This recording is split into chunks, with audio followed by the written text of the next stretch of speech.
So what we learned earlier was basically the that how does the backpropagation work, and we discussed many things with respect to MLP, multi-layer perceptron, and multi-layer perceptron model is what we generally actually used. Okay, the only difference with MLP was basically adding the functions like softmax and functions like logistic function. So and so by changing the activation functions, we kind of emulate the TensorFlow. We kind of emulate the deep neural network. Deep neural network, what does it mean? A neural network with more than one hidden layer. Deep neural network with more than one hidden layer. That means we are going to create a neural network with two hidden layer plus one input and one output. That's obvious. So there are going to be four layers, and we are going to train this network. What does it mean by training? Training means finding those weights that kind of minimize the error or satisfies the input or output combination such that the expected and the actual predictions are very close. Okay. All right, should we jump in?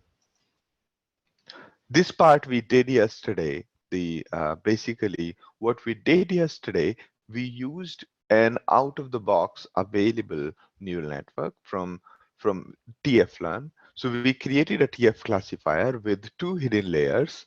First hidden layer with 300 neurons and another hidden layer with 100 neurons. Okay, so the architecture of this looks like okay. The All right, so let me just draw it. Okay, so the architecture of this looks like that there are this is the input layer. Let's say this is the input layer. Actually, a circle, drawing circle is easier for me. So, okay. So let's say this is the uh, hidden layer, right? And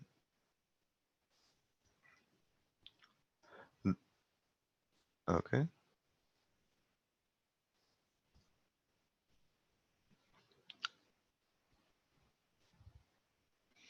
Okay, sorry, this is the input layer, this is the hidden layer.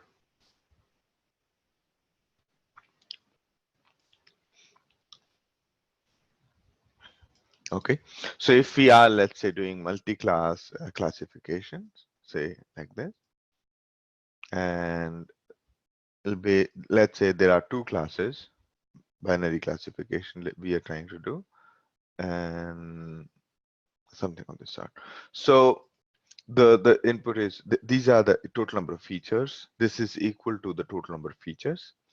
Okay, if you have like only two features, then these two represents like two features, and this one is the, let's say, bias. Okay, and this is one hidden layer, this is another hidden layer, and this is the output. Okay, say we are doing not 5 and 5. These are the two classes. So this is the input layer, this is the output layer, and this is the hidden layer 1 and hidden layer 2. Okay, so I hope that is now clear. So basically what does it mean by training is this one is resulting from combining these all, right? There are some weights involved for all of this. So there are weights involved. The value of this one is 1, and there are here just after the output here, just after output, we have something called an activation function. we have something called an activation function. So how many weights are there? For each of the input and for each of the output, we are connecting them. So 3 into 3, total number of 9 weights will be here. And then 3 into 3, 9 weights here, correct? And so this is the hidden layer. And here, then from here to here, there are going to be say,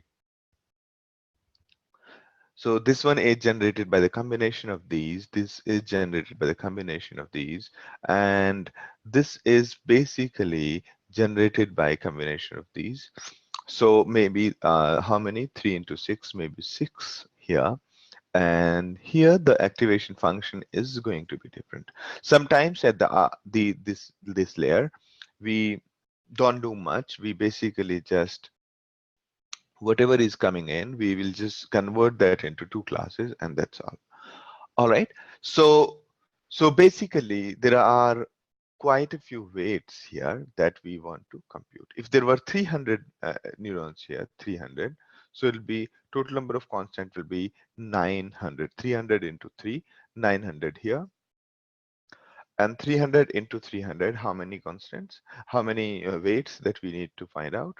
Okay, so 300 into, if this was 300, so it'll be 90,000, and 300 into 2 if there were only 2 classes. But in our case, there are 10 classes here. So 10 classes here, 300 here, and 300 here. Okay, so in one of the cases, we are going to take 300 and 100. And here, let me go up. How many did we use? We used 100 and 100. 100 and 100. So we used, okay. All right, let me go back here in the diagram. I think they, okay, let me just remove these, the text that I wrote.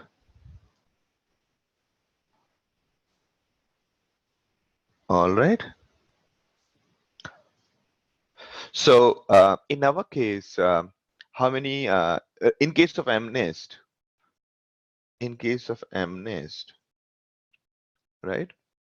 In case of MNIST, how many are there in this layer? How many neurons? Anybody? Yes.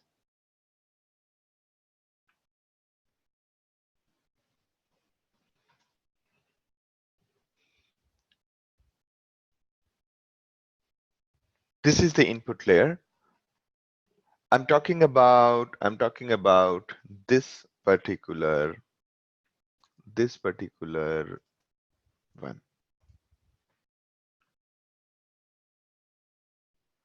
Okay. I'm talking about this particular one, the one that we created yesterday.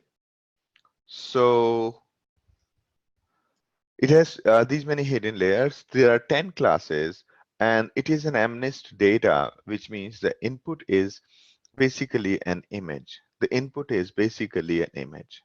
So how many neurons are going to be in the input layer in this, in case of MNIST? Pratik says 28 into 28. Is that right?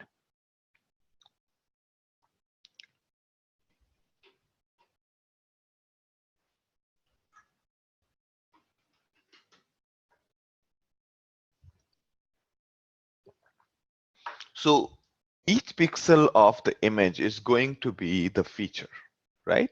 And in input, these are equal to the number of features, right? Because here, if you notice that this is being output by multiplying these values. So we are saying that the resultant is some combination of the input features. So if we think of a single row, then this single row is essentially single row is represented here. The first row of the data is represented here. So this is going to be 28 into 28, right? Which is which is I think 7 something, right? 780 something. 764, that's right.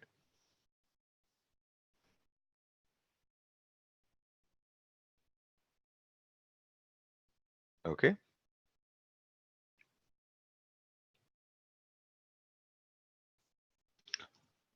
784.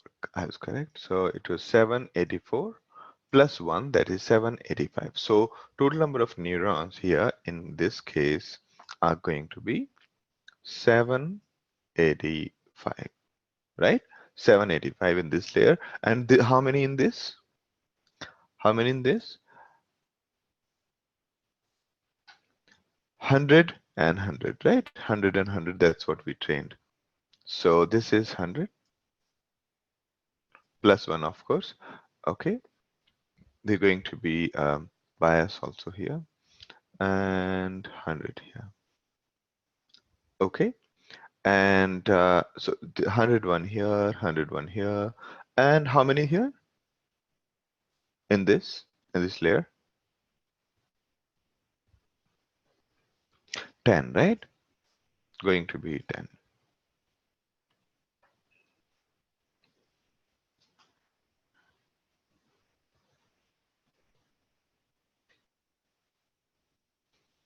A question from Ross says, why 75? Why not 77? Why 785? Why not 784? The reason is the extra one is for the bias, right?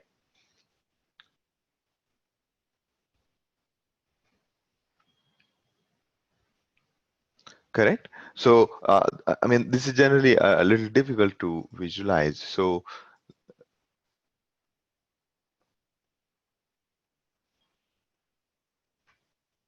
yes. But so generally, what we do is, uh, let's say this is our x and this is our y, right? And x is here. Let's say, mm, so when we are putting some data input, there will be, let's say, some value of x for which there is a corresponding value of y, correct? So we generally say y equals mx plus c. In the same model is in the case of the perceptron model, in which here what we do is we assign weights here, right? So the weight that we have here is basically multiplied with 1. So it basically becomes the bias. Okay, so it is that way. So exactly the way we put one into this equation. So when we are designing this, so when we are making it such that when we multiply x into weights equals y, when we want to make this kind of equation, what we do is we put 1 everywhere, correct? So for every value of 1, for every value of x, we just put 1 here, so that the this equation looks like this. Okay, did I make sense? No, I can take a proper example actually.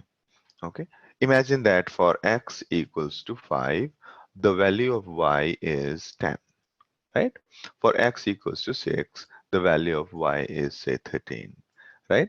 So one way to do it is that we look at, imagine that y is a function of x, which means y would be some multiple of x, and maybe there is some constant involved. This constant could be 0 or could be non-zero, right? So, and when we have many values, instead of writing y1, x1, y2, and x2, and so on, we want to represent it like a matrix. So we could say y equals some, so y equals some m into x plus c. Okay. Now we could make it really simpler further by it. Now the way we look at the machine learning problem, we call these as weights. Okay. So we basically want to represent it like 1 into the value of x, right? And here the weight W1, W2, right? So here W1 is M and W2 is M and W1 is C. Make sense to you? So this is one input, this is another input, and the same thing is represented like the neural network in this way. We say one here, X here, like X1 here, so X here. Okay. So when I say okay, so one and the first value of X, which is 5, and then we have the value of y, which is 10, right? So we are, okay, so this is maybe 1 W1, W11, and this is W12. Okay, so this is how the same thing is represented. All right, so you can see that the yth value is okay, this is basically what I'm talking about. This is W11, W12, something like that. So 1 into W11, and right, and the value of X is W12 multiplied by 10, and that's what it is. So this is Y, this is small tiny x. Okay, did the three things make sense to you? This is like our normal maths equations, like when we write a linear regression. This one is the way of writing it in vector, and this one is in the way of writing in the way of representing it in the neural network. All right.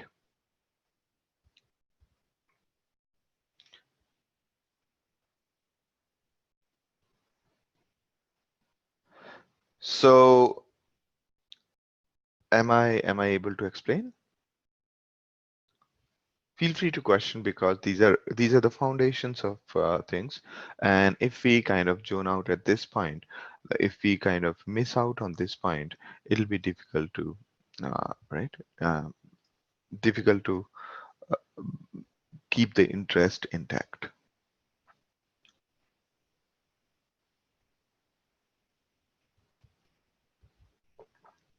That's right, Ross. So the activation function is equal to the dot product of weights into inputs plus bias.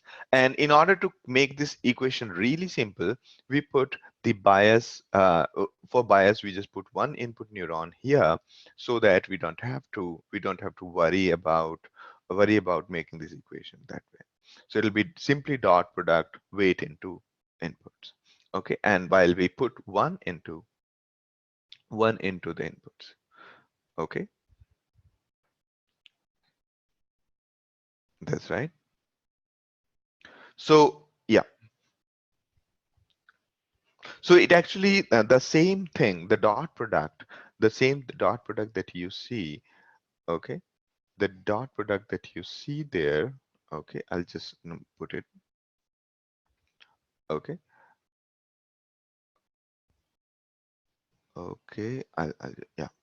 So basically, activation function we'll talk later. So output is equal to, say, this is called, let's just give it a name. We call it output one. Okay, and output one is what?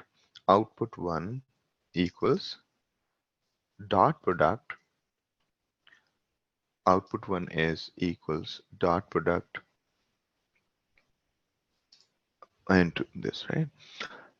So output is equal to dot product of weights and inputs plus bias, correct? So if we basically include one in the inputs, when we are doing this is basically going to be a matrix multiplication, right? So and so we have to ensure that this become further simple. So if we include, let's say, input inputs equal to, we combine one, and just I'm not putting that exact scikit-learn mechanism, and we call it inputs underscore raw.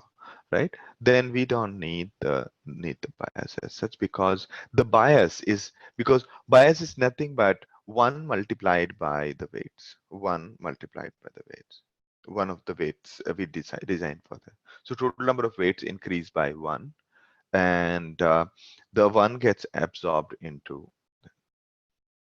Okay, so we don't need this because the total number of weights are increased by this. All right. So either we write like this or like this. Okay.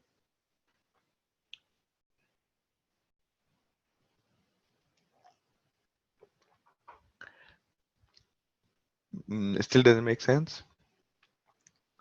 So it's just a simplification of this mechanism. So generally, okay, generally what we do is we basically put one bias term single, and the total number of weights are increased by 1, rather than, because if you take a look at this, what are we trying to do? What we are trying to do is we want to find weights as well as bias. Correct? We're trying to find out weights as well as bias. So why not just keep it a single array of weights? All right. So this is a bit of confusion in representations. That's why I wanted to explain it this way. All right. Is it clear to everybody, or I could take a little more, I could explain a bit more if you want, because that's something that these are basically difference in the way the difference in the terminologies. Okay. So instead of using B, we are just saying it W11, and right, and that makes the equation simple. All right, so feel free to interrupt and ask me to explain more. Right, so what we were talking about here is that there are two hidden layers, 100 plus 100, and we have, where did it go? Yeah, so the first one will be having 784 this, and the second one would be having 100 neurons, right? 100 plus 1, again the bias term, and there is a 100 plus 1 here. Okay, so we basically add one more bias term everywhere so that we don't have to put plus b. Okay, and the same is taken care by the weights. Now, so this one has 785, this one has 101, this is having 101, and this one is having 10 classes, 10 from 0 to 9.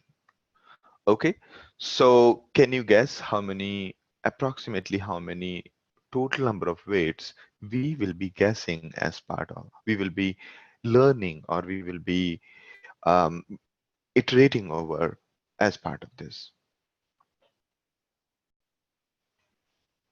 Yes.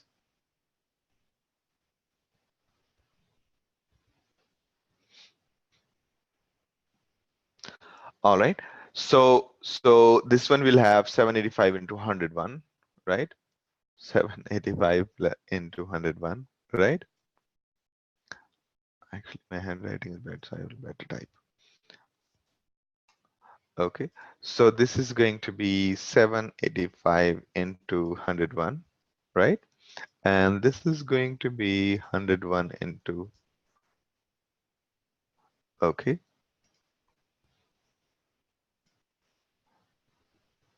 Not 101 into, this is going to be 100, sorry, because there is extra.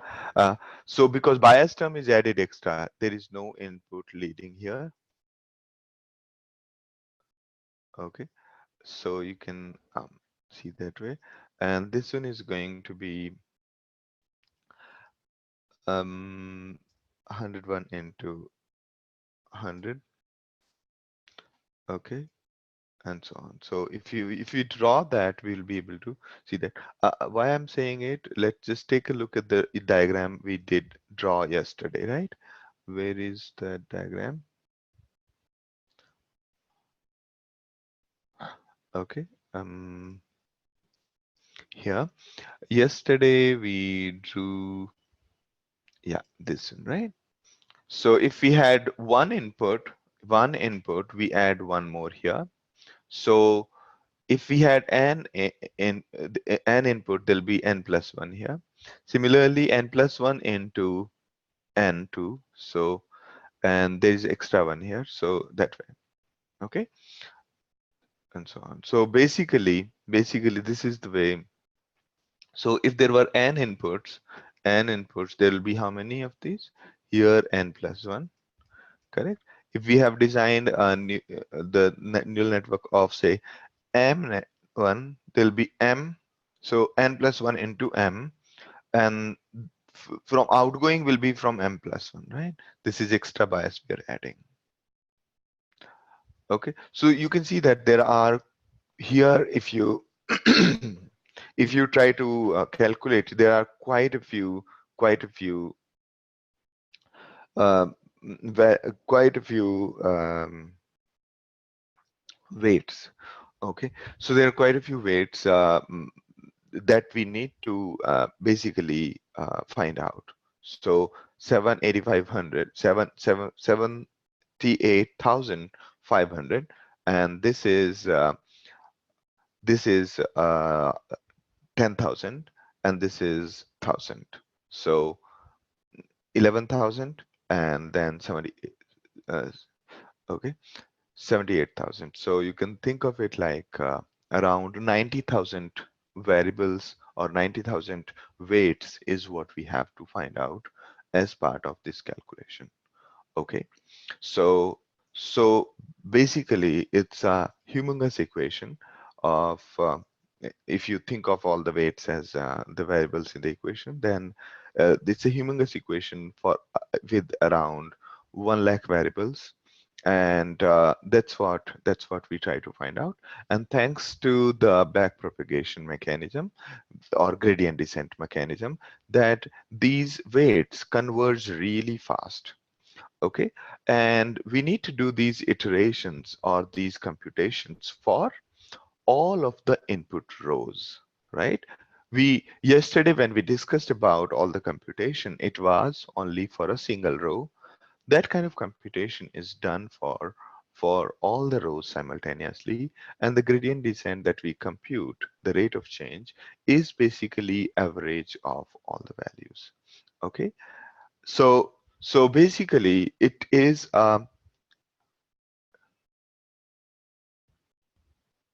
okay, it is basically um, it is basically uh, a way of optimization, and all right, so great. So basically, we when we are going ahead, we would be doing so many calculation, and for every row, this is happening. So if there are 70,000 rows in our MNIST data set, so this kind of calculation is going to happen for those 70,000 nodes. All right. So it is not practically possible to even handle like the one that we did yesterday with two layers, one neuron in each, and it took us quite a much time to do it. Therefore, doing it using computer is possible, and since GPUs are available today, these kind of combinations and these kind of permutations and computations are actually possible because of the GPU. And right now we are just having say 100 neurons with two layers. What if we had say 500 layers, 500 neurons in each, and have like 4 layers? So the number of weights exponentially increase, and therefore it would require far more computation. All right. Point from Ross is that I'm looking at various explanations of this. This is one. The bias node is in a neural network is always on. That's correct. That is, the value is set to 1 without regards to the data in the given pattern. Correct. It is analogous to the intercept in a regression model. That's right. And serves the same function. If a neural network does not have a bias node, in a given layer, it will not be able to produce output in the next layer that differs from 0, right? So this is exactly what we were talking about.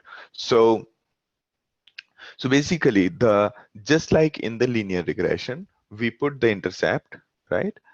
Like C we put always. In the same way, we put the bias term in the neural network. And the bias term, easiest way to put it is we add one more node, marking as 1, okay, and so on. Okay, and good. So I think this actually settles it.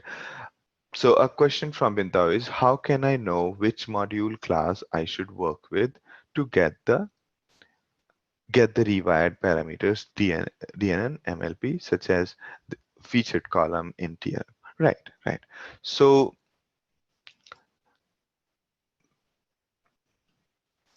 okay, so we'll talk about a little bit more detail about TF-learn and even the library of TensorFlow, where we will explore all the possible options of hyperparameter optimizations and the various mechanisms provided by TensorFlow for us. Okay, so we are going to work with them. So here you can see that this one we worked yesterday with. It was out of the box, just like scikit-learn, out of the box available to us to do the experimentation and to do the learning. So we did that yesterday. So let's start today with the TensorFlow, plain TensorFlow. So we begin with, say, import TensorFlow SDF. Okay, and then we define the number of inputs. How many number of input? Basically, these are feature columns, the one that we have, right? So it is how much? 28 into 28. Okay. Then we have the hidden layers, right? So hidden layers is 300 here. Okay. The first hidden layer is having 300 nodes, the neural network, the neurons. And the second hidden layer is having 100 neurons. And the output layer is having how many? 10 neurons. Why? Because we have 10 outputs. The, the total number of classes in this classification of MNIST is the one that we are going to talk about here. And we are going to build the network with respect to that. All right. So, so everybody is clear about these numbers? The bias terms and everything that would be added internally. Okay, so you can see here in the next step will make it really clear to you.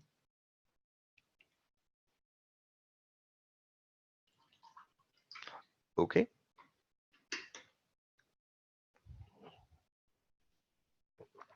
now the next part is that we are, say, resetting the graph. That's okay. Here this is important part. So here we're defining x and y, and right now, since we have not loaded any data as of now, what we are going to do is we are going to just assume it like a placeholder. So when we run our graph, we will feed this data to the network. Okay, we will feed this data, these placeholders x and y are basically going to be fed from outside. All right, now, so here a question from Ross is, are these fully connected by default, as in TF-learn one, the one that we did yesterday? So yeah, that one is fully connected, but this one we are building it today. Okay, we're going to connect it by ourselves here. So the next step we are going to do here is, for this particular scope, right? For this particular scope, here we are so we are just giving it a name so that it looks really nice in the graph. Should I zoom it out a bit? Yeah. So just so that our it looks neat in the graph. And remember the way earlier we were trying to create a function so that we don't have to keep typing the code. So here we are defining our function called neuron layer. It takes input layer, the neurons in the input layer as the argument, first argument. The second argument is the number of neurons in this current layer. So this is X is the input, and this one is the total number of neurons. Okay, and the name is being passed from outside. An activation function, here we are saying that user can pass the activation function. If activation function is not given, it does not apply that activation function. Otherwise, it applies the activation function.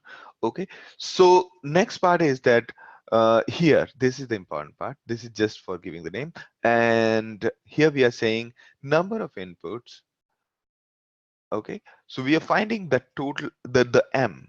We're finding the total number of records in M by getting the shape and picking the first value from the shape. So we are saying, give me this, and it'll give us the total number of columns in X, right? So that's the total number of columns, right? Not M, this is N. Okay, so here we are trying to find out how many columns are going to be there in the input layer, right? Now what we are doing next is we are basically initializing we are basically creating some initializer. Okay, so and how many initializations are going to be there? The number of inputs, okay, multiply number a matrix of total number of input layer, total number of neurons in the input layer, multiplied by total number of neurons that is being passed. Okay, a question is, what does it mean by the standard deviation? We'll talk about it soon. Um, Let me just give you a brief. So here, what is it that we are doing? We are creating random variables. We are generating random variables whose value is based on a mechanism called standard deviation. We will talk about this when we do hyperparameters. So this is one way. There are many ways of generating the random variables. When we are generating random numbers, there are many variables. One of the random variables that we are generating is, one of the ways is based on this standard deviation mechanism, in which we say that our variables, when we are generating random variables could be anything, correct? So here we are saying that the random variables that we are generating, random numbers that we are generating for the weights, those should be within this standard deviation. Okay, if we say my values can be within a standard deviation of 2, that's going to be really huge value, right? If we are having just a couple of records. But if the total number of inputs, the here what we are saying here, this was an empirical thing, formula found by a particular scientist, that if we have initial weights to be in this kind of a range, initial weights, then total number of iterations required by gradient descent is actually very less. Okay, so we are saying here that the weights that are going to be initialized, the first one, the initial weights are going to be within this standard deviation. And how much is this standard deviation? It is 2 by square root of number of inputs. Okay, total number of inputs, total number of mm, the total number of columns we have in our data set. Okay, so this n number of inputs means the neurons in the previous layer, and the total number of counts of neurons in previous layer. And here we are saying that generate a matrix of random number with these many rows and these many columns, right? So how many values will be there? Number of inputs into number of neurons, these many weights. Okay, these many weights. And here you can see we basically defining capital W, right? And one more biased variable, right? One more biased variable.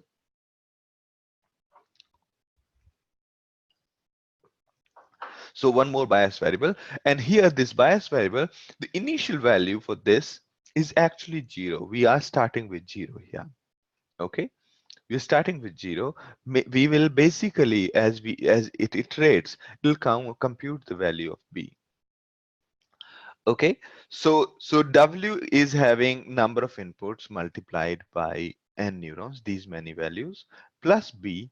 These are the total number of variables or total number of weights that we total number of values that we would find out, right, as part of this. So truncated normal basically gives you the truncated normal basically generates the random weights to begin with, and it has various strategies. One of them is standard deviation. Okay,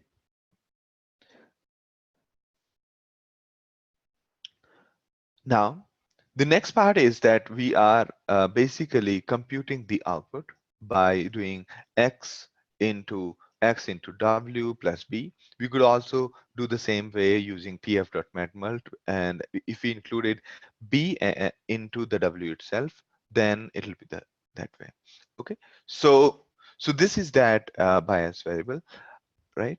So next part is that after we have computed Z, we will be applying the activation, right? This is a transformation which converts the value into somewhere between 0 to 1.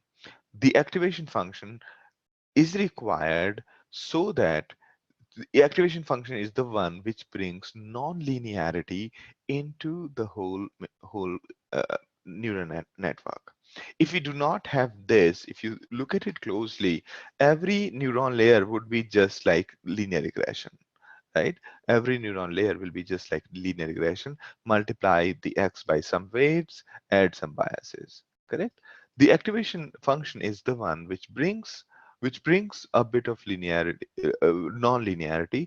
It changes the values into by the way of either step function, by the way of either the the sigmoid function or 10h function. So there could be many activation functions. Activation functions role is to convert the input values to somewhere between like a signal into 0 and 1, between a value which is 0 and 1. Okay, so like true and false. So that's the purpose of the activation layer. So somewhere in between 0 and 1. Okay, now I hope this is the neuron layer is clear to you. Yeah. So here we are actually using the bias B separately. We could actually do the other way also. Now, so this is a generic function which would require us to give the input layer and number of neurons, and it'll create this layer. Okay, so let's take a look at this line. So here again, we are defining another scope. So it basically giving a name to this in the graph. It is not like a loop.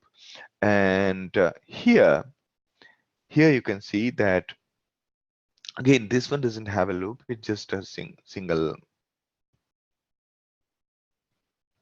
It's basically set of statements. Now, here we are saying that we're calling the same function neuron with the input x. X is the layer. When we are defining here placeholder in our, the neural network, this one has been created, right? And when we are defining the next layer, we are adding one more bias here inside it. So this one is going to create this newer layer, right? When we say Z is nothing but a matrix multiplication of W and the X, W and the X added with B. X is the previous values, and we are doing matrix multiplication here, and we're adding a bias. Okay, and this, if you think about it, so So X is basically a huge array of values, right? And the W is basically the W is the weights that we have guessed here, and the bias is another weight, another bias, another not weight. You can say call it bias, but when we convert it into a single equation, we can do that easily. Okay. So we can actually follow either of the mechanism. This is something that causes a bit of confusion, though both the mechanisms are same. We have seen it in the scikit-learn also while we were doing the gradient descent, that the bias term would be absorbed internally. If you look at a couple of examples which we took earlier, basically this bias term was part of the weights, so that it becomes really easy to do the computations. Okay, now here we are creating the second neuron layer. First neuron layer, the input is X. Second neuron layer, the input is hidden X, right? This is the hidden one. Okay, and then the total number of neurons in the one that we want to define here. So here this is 100, this is 100, and this is the name. Okay, and then we have defined here the activation function that we are passing is ReLU. ReLU is nothing but ReLU converts the input values, the negative input values into 0, while positive input values remains exactly same. So at this point, what will happen is, if we are using ReLU, if this value, this Z is negative, what it will return? It will return 0. Otherwise, it will return actual value. If this value is 0 or positive, then it will return that value.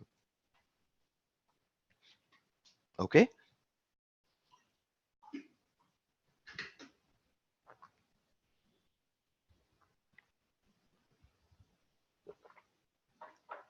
Okay. So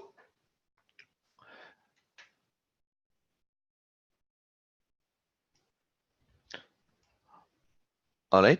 So basically, the same value here we are using here in the second layer.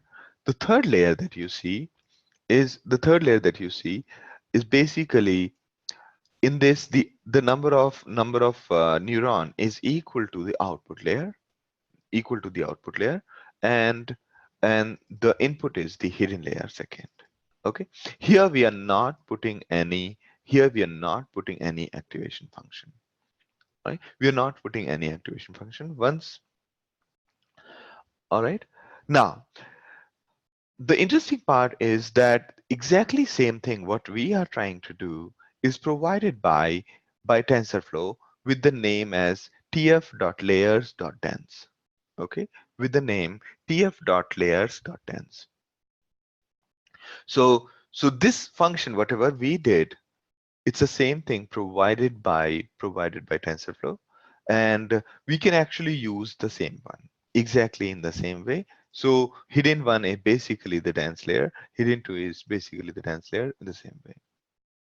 Okay, and so on. So all right, there are a couple of questions. Question from Bintao is, how can I check the parameters for truncated normal? You can actually execute this. Yeah. Question is, how can I, all right? So truncated normal, what was the way of, how did I do what we did do in the earlier time?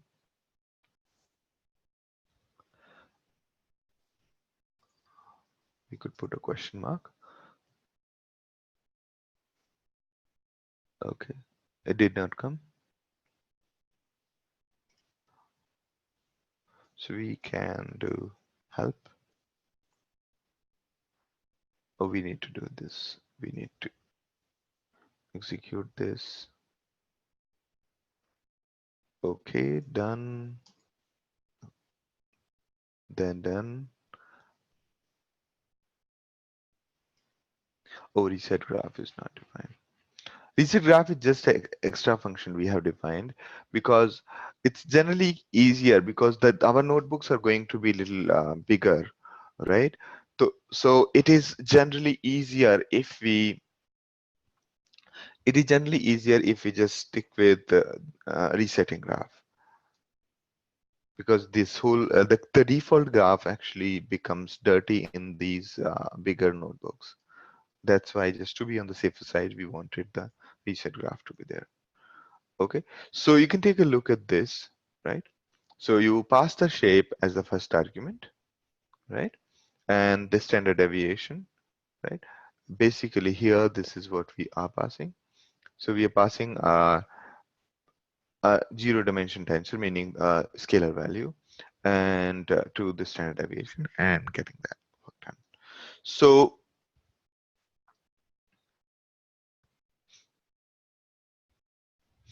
this is the way you could take a look. And I'm just wondering, is there a way to just put a question mark here? Right. So you could put a question mark and also take a look at the documentation this way. All right. This is the way you can check the parameters. Is that your question?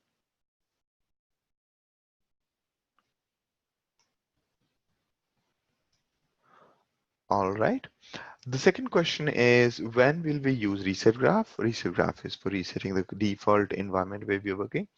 And since we have a bigger notebooks, then we basically are a little paranoid about maybe like the way it happened just now, that we ended up, or yesterday it happened, we ended up using the previous variables and not the current variables.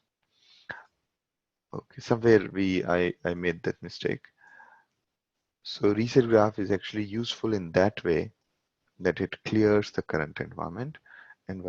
And okay, so here this is the way we could create hidden layer. But instead of our own hidden layer, we could actually instead of creating our own function to create a hidden layer or create a neural network, we could just use a out of the box function like TF layer, which is exactly parallel to what we are talking about. Okay, so now the next part is the loss function. Okay, let me walk you through. Okay, so this is where we are, and this is what we have done, right? So we basically have gone through this. Okay, now we basically created the placeholders. This is done, right? So the placeholder X that we defined in this will act like an input layer during the execution phase. It will be replaced with one training batch at a time. It will be replaced with one training batch at a time. What is training batch? Training batch means some number of rows from our MNIST data. So X will have rows as per image, like there'll be few images in each batch, and the columns will be the pixels. Okay, so X will have some rows and some columns. Rows means number of images and columns means pixels. All right, so this is the input layer, and all the instances in a training batch will be processed simultaneously by the neural network. Okay, so we basically are going to create the hidden layer. This is what we did. The output layer is also very similar, but it uses the Softmax that we'll talk about. And so we created the neuron layer function that we will use to create one layer at a time. It will basically need parameters to specify input. So this is what we did, and here basically we are walking through the code. Okay, and here this defines a scope. It'll basically just to make the graph look really nice. And then we are basically number of inputs by looking at the input matrix shape and getting the second dimension. Number of inputs here means the total number of features in the X, if we are just talking about the first layer. And right,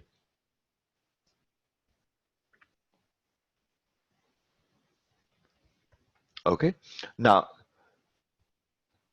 here let's understand this particular code. So in this particular code, basically, it's the initialization part where we are initializing the weights. So, all right, good that we have the description here. So this is what I was telling. So the typical approach of weight initialization in neural network is to choose weights using a normal distribution. Okay, so instead of just saying give me any random values from 0 to 1, the because there could be infinitely many value and the infinitely big range in case of weights. It could be 0.0001, but it could be 0.00 it could be 0.99 and so on. So there could be infinite range between 0 and 1 of the weights. So here in case of neural network, we choose the weights using a normal distribution with a mean of 0 and a standard deviation of 1. Okay, so all right, so with a mean of 0 and standard deviation of 1, hence the weights in the neural networks are usually between -1 and 1. Okay, right? So so you can see that the starting from standard deviation -1 to 1, that's what the standard deviation is. Okay, like this is how you can visualize. Okay, this is how you can visualize that if the mean is 0 and this is around the mean, around the 0 from -1 to 1, that's what we are initializing our weights with instead of only 0 to 1. Here you can see that the values will go from somewhere in -1 deviation. Okay, -1 deviation to 1. All right, that's how it is. So how do we compute the deviation? The way we compute deviation is we take all the values, compute their mean, we take all the values, take the mean, and we subtract each values with the mean, square it and sum it, then square it and sum it, and we then we basically divide it by the n. All right, so then we get the standard deviation. Standard deviation basically representing how much our data is varying. So around with the standard deviation of 1, we get around 70 is in a if the data is normally distributed, most of the data is actually between -1 and 1. So between a standard deviation of 1, in simple words. So within one standard deviation, we want all the values. If we have like standard deviation 3, the total number of values could become infinite, really, really huge. Therefore, it's important to have the initial weights to be closer to the 0 instead of really high or really low. Okay, so a quick question. Let me just share that. Okay, I'll just share with you the slides. Okay.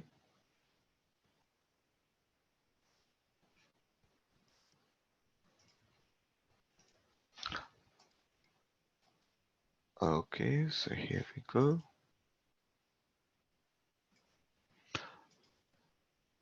A question from Pavan is, till we created forward pass? Okay, all right. So you can take a look at the graph. You can actually save the results in the folder the way we did earlier, and then basically display that in the graph. Okay, so just like the way we did earlier, you could do that. Okay, you could start a tensor board parallelly and take a look at the graph. Okay, and that'll be a good exercise to do.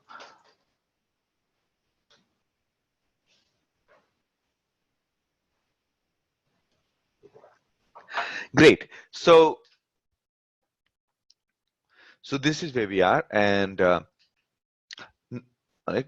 So basically, in these three lines, we create a variable w, which will hold the weights weights matrix, it will be a 2D tensor containing all the connection weights between each inputs and each neurons, and hence its shape will be n inputs and neurons. So it will be initialized randomly using truncated normal, okay, truncated normal, and we call that it's a Gaussian normal, and the distribution with with further tweak, instead of going with a standard deviation of 1, here we are saying that uh, go with a standard deviation of 2 by root of n input. So one of the researchers found that if instead of starting a standard deviation of 1, if we do a standard deviation of 2 by root of n inputs, then we will get the better results. Okay, and you will notice that these weights, the initial weights, are very, very important, right? The initial weights are very, very important. Like, for example, once we are done with training MNIST and it's working perfectly fine, it is working perfectly fine, we take these input weights, load these input weights again somewhere else on another machine, and retrain our MNIST for more iterations again. The the overall performance is going to be drastically different, right? So because it converges, and after a point of time it basically settles down at certain weights. So let's say you are doing the image recognition. Let us say you are doing the image recognition on your really so you are doing an image recognition in the terms of say face recognition, right? So you did the computation exactly like this, the way we are doing. All the weights are generated. Now these weights, you could take it anywhere, and you can continue your work on the face recognition, right? So you could go further, like till now you were recognizing only it's a face of a person, or it's an animal or not. So you can take it from there and take it further, whether the person is angry or not. So it's just the weights. If you start from the previous weights of somebody who is doing the face recognition, then you could basically just improve upon it. Let's say Google has published um, some neural network. When they say they have published neural network, it means that they are giving you their weights, the various the metrics of it, if they are publishing it. So if those weights are available to you, you can do further training from that point onwards. You could just add maybe one more layer, and start with the initial weights provided by them, and then add more weights as per your problem statement, as per your random numbers. So essentially the initial weights, if the initial weights are exactly like output, then this neural network will not really have to do any work. It'll just, in the first shot itself, it will find that, okay, the errors is almost 0. So there's nothing much to do. Okay, so therefore choosing initial weights is kind of a dark art, and one of the techniques that were used instead of random, first it was basically the standard deviation, then it was the other standard deviation of 1, then instead of 1 it was 2 by root of n inputs. So that's basically the difference between uh, usual weight initializations and in the neural networks. So these are all optimizations. So here, okay, so basically it was found that if this particular kind of the standard deviation is chosen while generating the weights, it is going to be converging faster. Okay, so it's important to initialize connection weights randomly for all the hidden layers to avoid any symmetries in the gradient descent algorithms, right?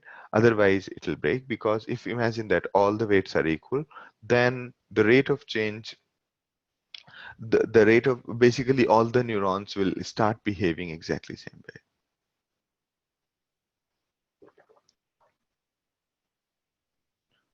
Okay, so that's why That's why the whole, if the entire thing is symmetric, then there is no point of having so many neurons, because they will all start behaving in the same way. That's why the initial randomization is important, and not just too much variation. We want to keep the variation low by keeping the standard deviation small, and that's where the truncated normal is used. Okay, so I hope that answers your question, Vidya. Why can its standard deviation be this? This is basically empirically found by some of the researchers that if the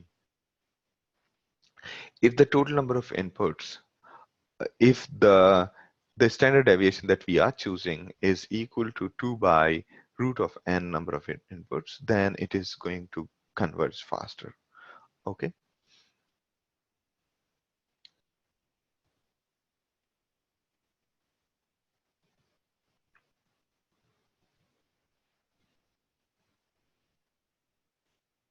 All right.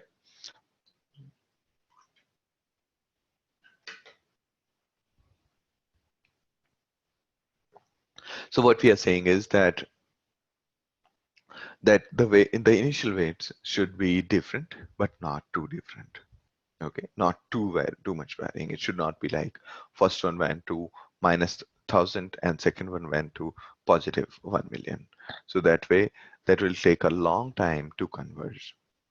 It will require more number of iterations. Okay, so then we created the bias parameter per neuron, and then we computed the subgraph, like we multiplied x and w, added b. Okay, so this vectorized implementation will efficiently compute the weighted sums of input plus bias term for each and every neuron in the layer and for all the instances in the batch in just one shot. Okay, so for all the instances, because this X is a n by n matrix, right? It has number of rows and number of columns. So we are basically multiplying the weights with all the columns, and we're doing it for all the rows, right? Plus B. Okay, and then we are saying that the activation function equals ReLU. So it means that basically, if the value is negative, then return 0, otherwise return the actual value. Okay, so this is what basically brings non-linearity to our neural network. All right, so Binta was able to answer your question why its standard deviation has to be this 2 by square root of inputs.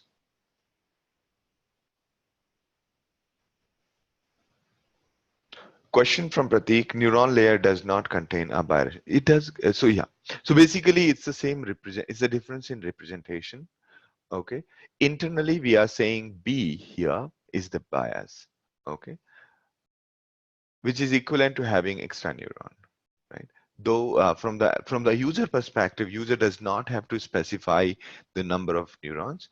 The bias variables is inside. So there are basically okay.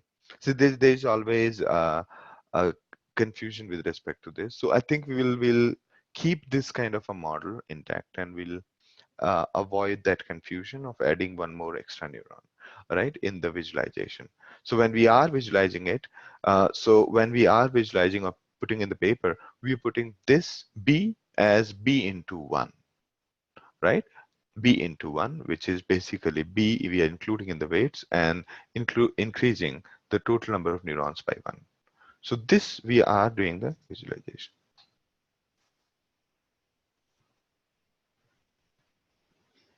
Okay. All right. So here basically there are, if you see the total number of weights, if you count it, will be basically the B will be one of the variables that we are going to find. Okay. So there are I would say that there are two ways to represent the same thing. Either we take out this B and put it as a separate neuron, or you could just let the neuron be those many and consider B as a separate weight.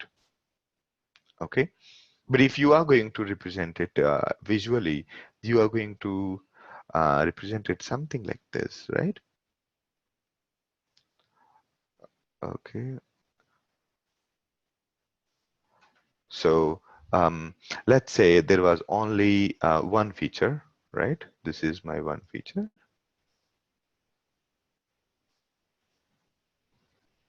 Correct? And or let's say this is an input, and this is one hidden layer, one neuron in the hidden layer, and this is my output layer. Okay, this is my, of course, the size generally remains same. It's just that I'm bad at doing the precise work. So from here, let's say this is what we are doing in this layer. In this layer, the value of this is 1 into a weight, correct? 1 into a weight, right? This is x, and 1 to a weight plus bias, right? Plus bias. So we can actually represent the same thing like this, right? It, okay, both are the same thing, correct? So I'll say, let's say x is here, and this is b. Okay, so yeah, either way of representation is fine, but we will stick to this kind of model, right? So for everyone, this is how it is going to be. So they're going to be the values this way. Again, here when you see b, right? So b is not a single value, right? So a general misconception is this, that let's say there is one more neuron in the input layer, let's say here, okay, and here this is x1, this is x2, right? And this is w1, and this is w2, okay? This is w2. Okay, and let's say there is one more here. Okay, there is one more here. So general misconception is that this B will remain same for this one as well, right? But the truth is that these weights are going to be different. Okay, it's going to be something like W3, W4, and this is going to be from here to here. It's going to be okay, this is hindering this. Okay, it's going to be different value. It's going to be this one is going to be B1. Okay. All right. So the general misconception is that it is same for all. And why in this our network, when we look at this layer here, when we are designing this, so this B that you see is actually a huge array of values. Okay, you can see it's not a singular value. It's a tensor. If it's a tensor of zeros. Okay, it's a tensor of zeros. Okay, so this is basically an array, while w is, well, so if let's say here there's another like 1 x11 and x12, right? So something of this sort. So here, right now, let me also explain.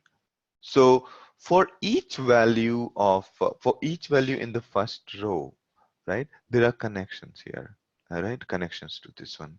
So the total number of weights or bias, everything included. So total number of weights are going to be the total number of features into the neuron layer, the total number of neurons in this new one as in if there are these many plus the bias ones, okay, plus bias ones, okay, and right. So I'm sure that all of you got the idea. So these many total number of values that we'll have to guess. Okay. Now moving on.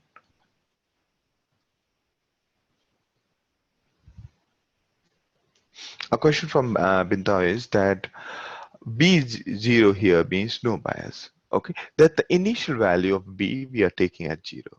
Okay, the initial value of B, even though we could actually take it the same way, the way we are initializing the weights. Okay, but here we're taking the value of B at 0.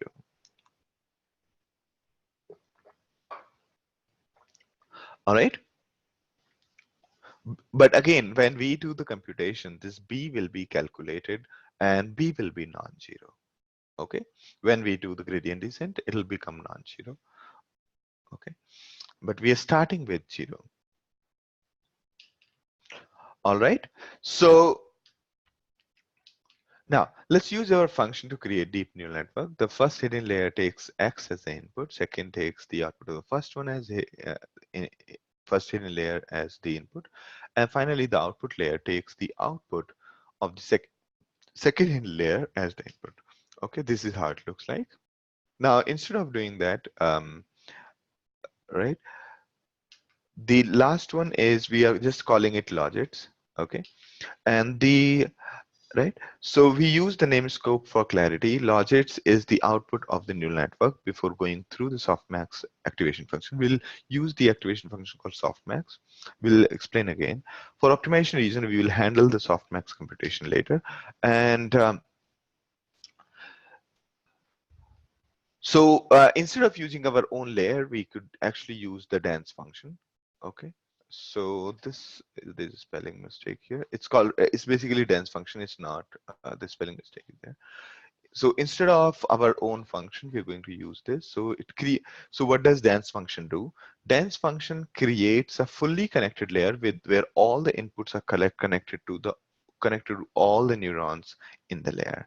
It takes care of creating the weights and biases variables with proper initialization strategy. We can change the activation function using the activation argument. All right. So all right, so this is how it looks like. So we have done exactly same thing. We while creating our own function, we did the same thing. The dance function would be doing a little bit more work internally, and right. So we are done with designing the neural network model. Now let's define the cost function. What is the cost function for this? So what is it that we are trying to do? We are trying to create a neural network for doing the image recognition, which is the MNIST, specifically for detecting the handwriting in the numbers. Okay, so we designed the neural network model. Now, next thing. Now, the next part is we're going to first define the cost function. Okay, we're going to define our cost function. The cost function generally is like this. So cost function looks like this kind of a model. So first we are going to convert. So first we are going to convert the using the softmax. We are going to actually, these two have to be in that order. I'll just right. I think it is moved or something. Okay, so we are going to define the cost function. Before the cost function, what we need to do is we need to apply softmax so that these values, the random values of weights and biases, become the become the probabilities, right? So the way we did yesterday, we demonstrated that by applying softmax, actually the values become the probabilities, right? So what does softmax do is it computes the right.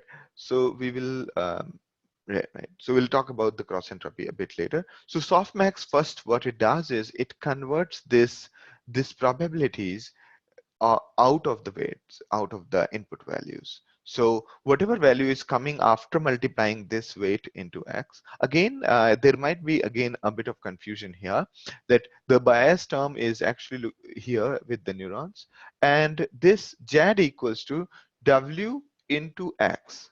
Okay, so these are the weights of the edges, and in the x, in the x itself, this bias term is included, and the weights bias term is 1 here, and so on. So the same thing, it's the same representation when we are representing the complex neuron, that this is what we do. Okay, so whatever is the output here at this point, whatever is the output, we convert that into probability by applying softmax, and then against every probability we compare with the actual. The comparison with the actual happens using the cross entropy.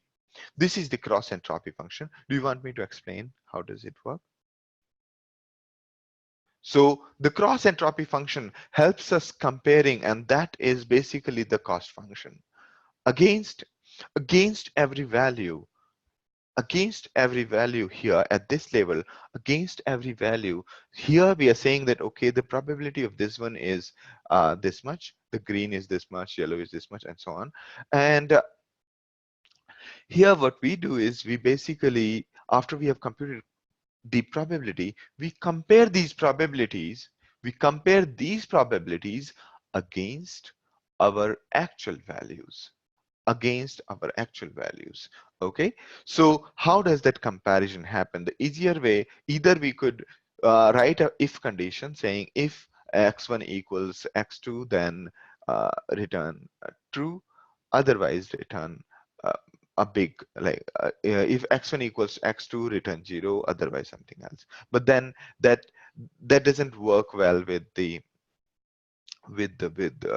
you know, with how should I, probabilities. A better way is using the cross entropy function, which basically computes the cost. Okay, so this cost is really high.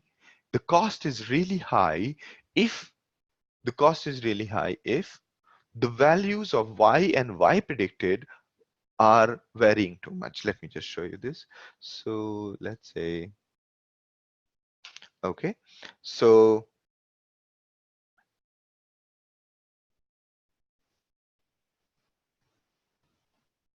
okay. Right. So here, this is the y predicted as per our probabilities that we computed via softmax. Okay. As per our probabilities that we computed via softmax, this is that predicted value, and this is the actual value, right? So if, let's say, this was 1 and this was, say, 0, okay? So what will happen? The result, what will be the result of this one? The value of this expression, is going to be, the value of this expression is going to be, um, this is infinite, right? So this is going to be an infinite value, right? That means loss is really, really high. Okay, loss is really, really high. Now imagine that this was the actual was 0, and we predicted the probability as 1. Okay, so what will happen is if, let's say, okay, so if, let's say, the actual was 0 and we predicted as 1, so this will become, say, 0, right? This expression from here to here is 0, right? But this one, if you see, log of 0 is infinite, right? Log of 0 is infinite. So since y is 0, and therefore the cost is going to be infinite. All right. But if these two values are equal, or these are similar, right? These these two values are equal. Say this one is 1, this one is 1, then this is 0. Okay. This one is 1, this one is 1. So here, since this is going to be 0, this is going to be negative infinite, right? This is going to be negative infinite. So the overall value is Okay, so yeah, so here if let's say both are equal, so this factor becomes 0, right? And therefore this value will also become 0. So essentially the loss overall is 0. So when the two values y and y predicted, so this formula ensures that if y and y predicted are almost similar, then the loss is the loss is 0. Okay, and the entropy loss specifically, this is basically the entropy loss. And if they are not equal, let's say this is really bigger, or this one is really bigger from the predicted, in that case loss is going to be really huge, and really more than 0. Okay, so that's the idea. Or basically or you can say the loss is less than or equal to 0 in these cases. Okay, so that's the sole idea behind the entropy function. So entropy function easily helps us to compute the loss easily between the predicted and actual. So here what we are doing is that first we did the computation usual way, and then we applied the softmax so that it becomes probabilities, and then at the end of it we applied against every of these outputs, we applied the cross entropy and compute the loss. How much is the loss? Okay, and for all features, we do the summation of this loss, and we do the summation of this loss. Thank you, Pavan. And therefore, we do the summation of the loss, and that way we will be able to say that whether we will be able to compute error, and based on the error, we can go back and do the rest of the things. The other advantage of using the cross entropy function is this function is differentiable. This function is differentiable, and so is the softmax. So if you remember yesterday's chain rule that we studied in case of backpropagation, so when we are saying the cost function, rate of change of cost function per our weights, then we'll be able to compute these these backwards. So we'll first compute what is the rate of change based on this, then based on the softmax, then based on this, and so on. So we'll be able to backpropagate the we'll be able to backpropagate the errors by the way of using the chain rule. Okay, so that's another reason why we are using the formula instead of if else condition. Okay, so all right, now these two functions, softmax and cross entropy, both of these are bundled into a single function called sparse softmax cross entropy with logits. Okay, so in our case the logits are 0 to 9, and this sparse softmax cross entropy with logits function gives us one-dimensional tensor containing the cross entropy for each of the instances. So we can then use TensorFlow's reduce mean function to compute the mean cross entropy overall. So the next step is we take this loss or against each logits as in each, whether 0, 1, 2, 3 up to 9. So we take compute this loss, and then use the reduce mean function to compute the overall loss. So reduce mean is nothing but average of all the values. Okay, so this will compute the average loss. All right, now so there are multiple things happening here. First we did softmax, then we did cross entropy, then we did the mean. Okay, all right, so Okay, this function is equivalent of applying the softmax activation function and then computing the cross entropy.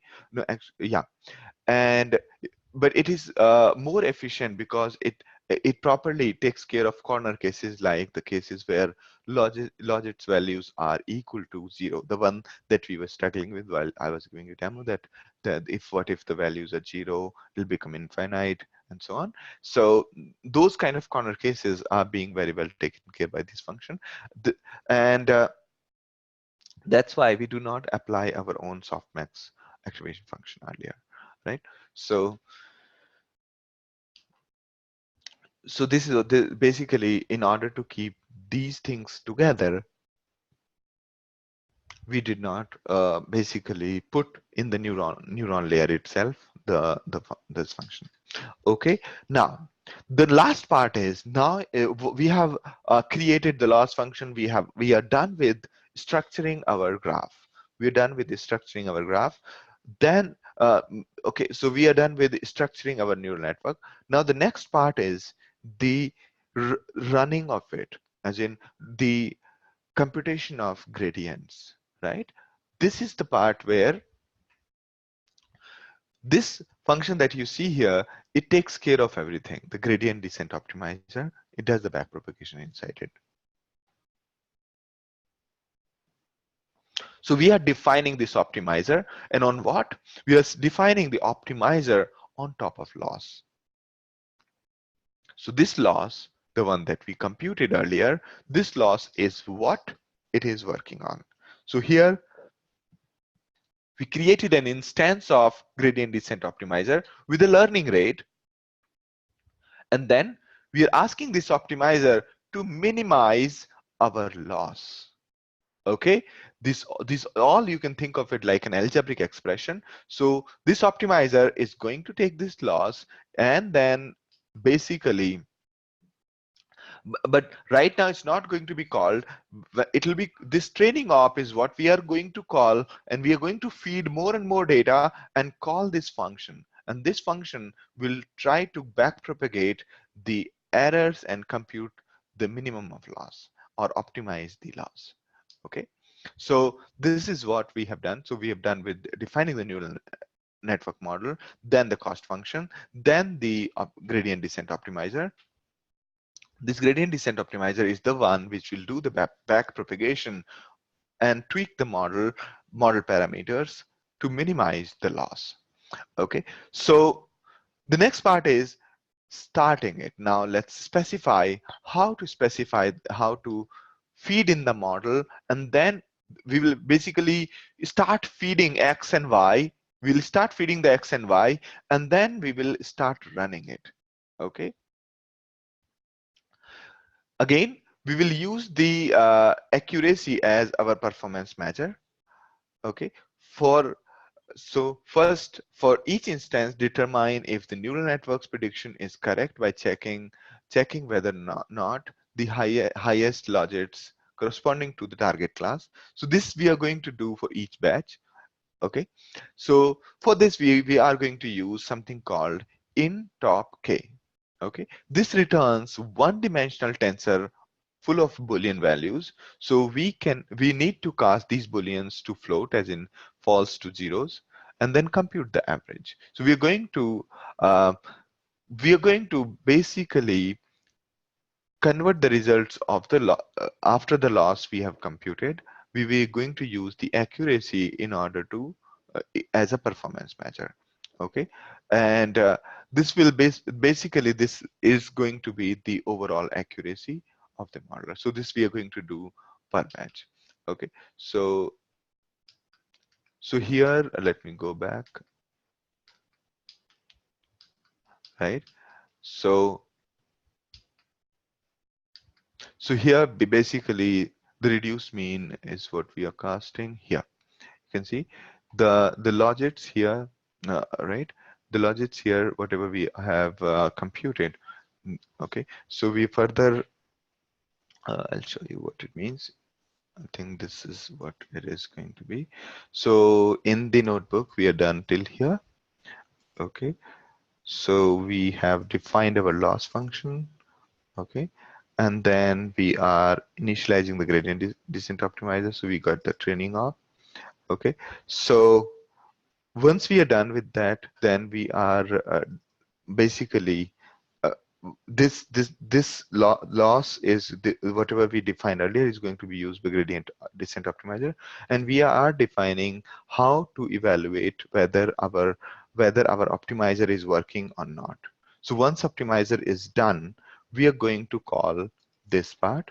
So we are saying correct equals in top, and then we whatever predictions it made last time, we are going to pick those um, ones, and then we are going to compute the accuracy. Okay, we're going to compute the accuracy. I think this would make more sense to you if we go ahead. So you can see here, basically we're going to do the iteration, okay, on training up. In this, gradient descent optimizer will run and do the calculation. Then we're going to compute the accuracy and print the accuracy. Then again, we are going to do the same thing over and over. For each batch, we are going to run the gradient descent optimizer, measure the accuracy, print it, and move ahead. Okay, so that's what we're going to do. All right. So so this one, so what we're going to do again, let me describe, because there's always this confusion what is happening with, we've just defined loss function or cost function. Now we are defining accuracy. So to differentiate between the two, let me just take a step back. So first of all, we defined a gradient descent optimizer, right? This is the one that's going to find the model weights. This is what is going to find the model weights, right? Next, after every batch of computation, we are going to check whether gradient descent has done a good work or not. And how are we going to do that? We're going to compare, we're going to pick up the network's predictions by checking it against the actual ones, right? So, so basically, using the intop k function, we're going to compare the predictions with the actual values, and then use the we're going to print the accuracy at every step. Okay, so this is what we are doing. Next is okay, next is, this is where we start our process. Next is initialize all the variables. Again, init equals this, it's just one node, it doesn't start unless we create a session. Then we create a saver. Okay, and here, so this is where it is going. So basically, we create the session. Okay, here. So we have created we have created an initializer. This is going to initialize all our variables, and then we have created an instance of saver, which we will be using inside the session. Okay, so this is where actual work starts. Okay, now we're going to load MNIST dataset, define the number of epochs, and then we will run the model. We will train the model. We'll run whatever graph we have just created. Okay, so all right, we will continue from here after the break. So let's take a break for 10 minutes. Wonderful, wonderful. So there's a question related to the with statement. So a question is here. Let me just put it here. Question is, what is the difference between with tf.namescope and train and with this? Correct.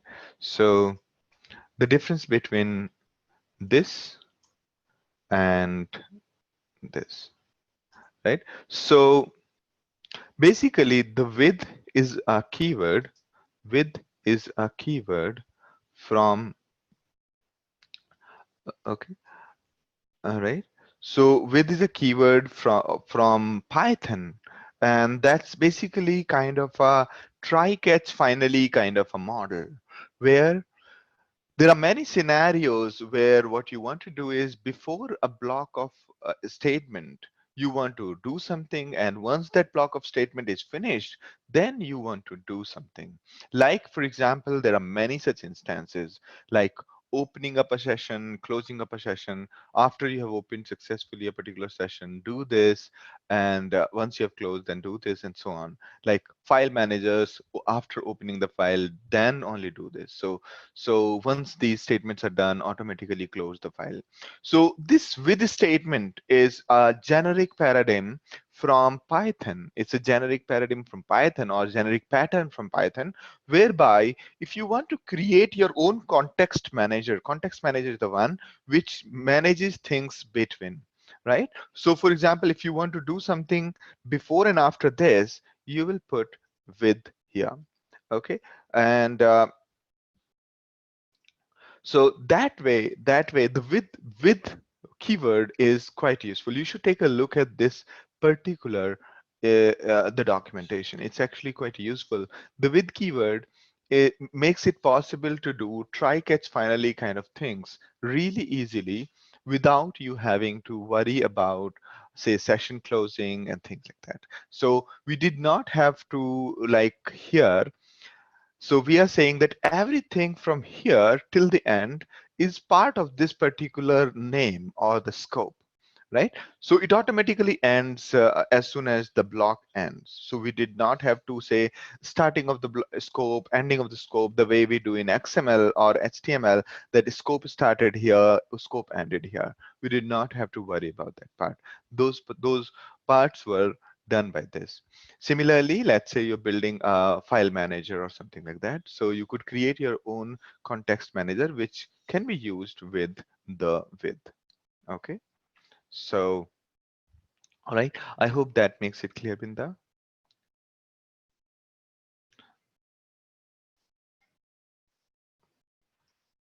All right. Okay. Great. Great. Now we were at the last step of starting the training. Right?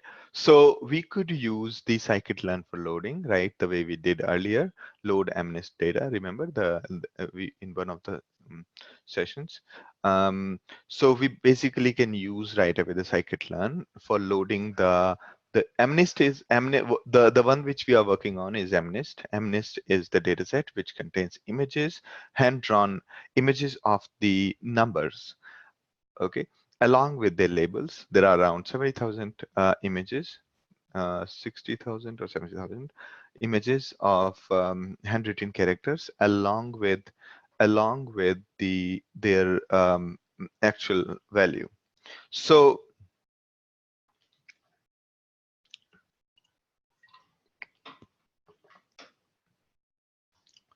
basically the right. So MNIST is the one that we're going to use, and instead of using scikit-learn for loading, we're going to use TensorFlow. It fetches the data, scales the data, shuffles the data, and provides a simple function to load one mini batch at a time.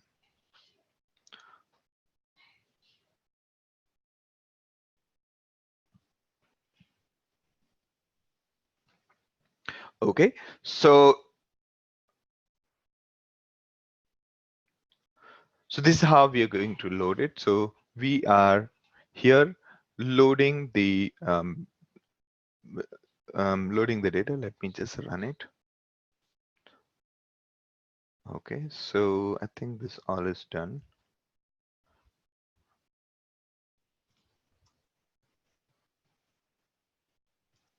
Okay.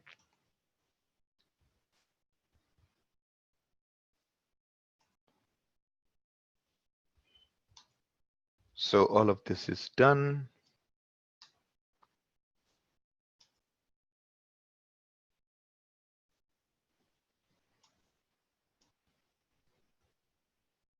Okay, this one is basically, I'm just making it to Markdown. Now here, this is the one there where, yeah. So you can see that we are starting the session, okay, using the with block, okay. So what does it mean? Basically, it will start the session here and automatically close the session once it is done. Then we are calling the init.run. Okay, so it means we want to initialize the variables. Then we are here, we are going to iterate over this process 40 times. And also here we are saying that the batch size is 50. Okay, batch size is 50. And what we're going to do is we're going to break down the data into 50 images each. And for every 50 images, we are going to run the gradient optimizer. Okay, and once we are done training once the entire set, we will print the accuracy and then again run it.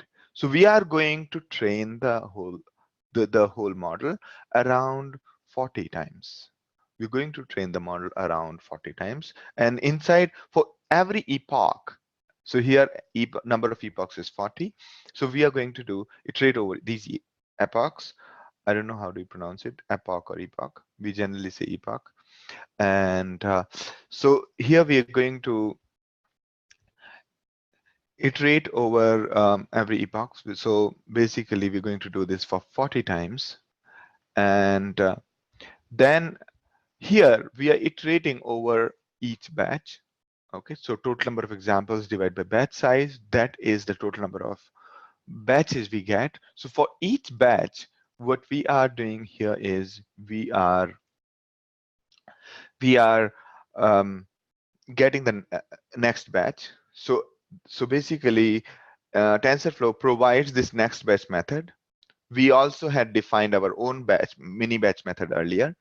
So here we are getting the next batch, assigning it to X and Y, these two variables representing the batch. And then we are running our optimizer, running our gradient descent optimizer, training op. Training op is what? Training op is training underscore op. Okay, you can see here the training op is optimizer.minimize. It is going to minimize the loss. What is loss? Loss is reduced mean of entropy. This cross entropy. The cross entropy is based on logits, and logits are based on hidden layer 2, and so on. So you can see the entire graph. You can see the entire graph, and so let me. Okay. Did we not load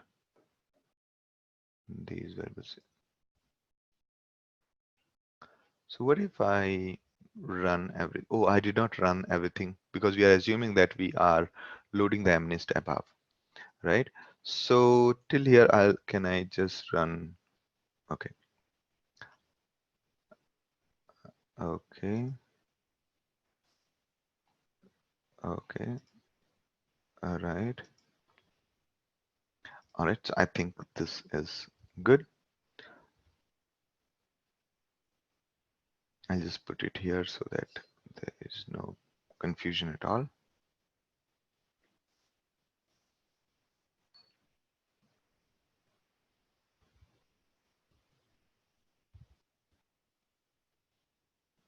Okay.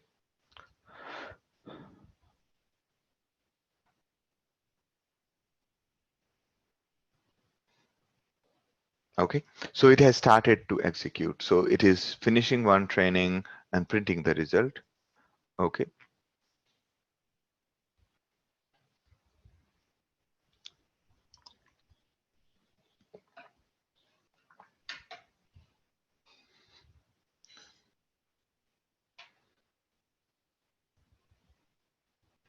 So you can see that on every epoch, it started with the initial accuracy was 90%. First batch as it finished, as it finished the first batch, the accuracy was around the 90%. So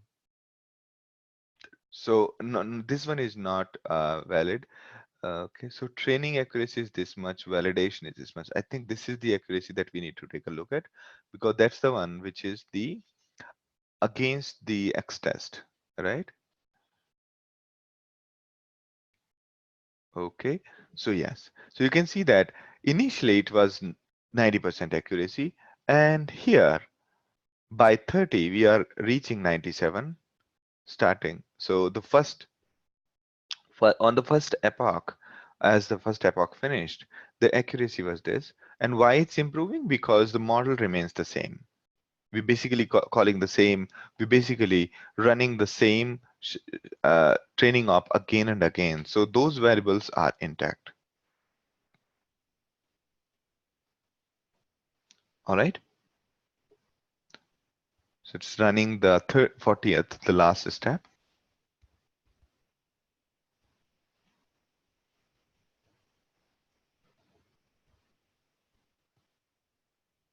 Okay, I think it has finished. It is from 0 to this. So you can see that it is almost 98%, right? It is almost 98%. So you can see that we were able to build our own neural network. Then we were able to train it using MNIST data, right? So we broke it down into batches.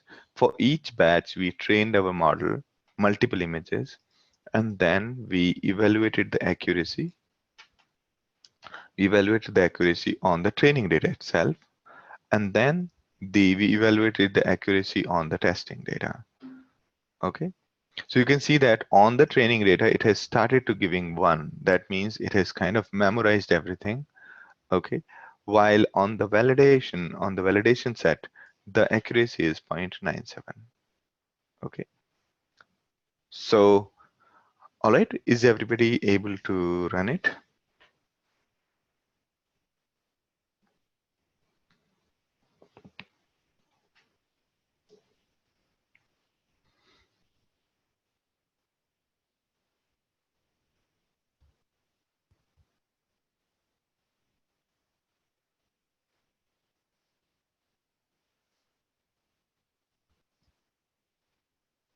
Yes.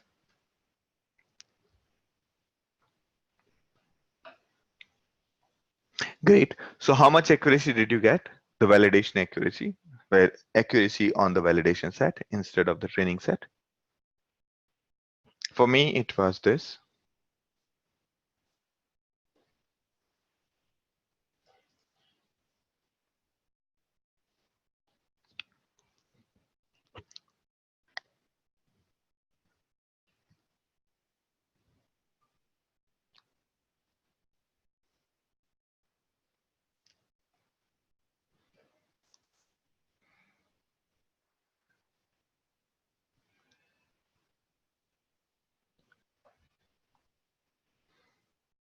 Okay, so I'm just experimenting with one more.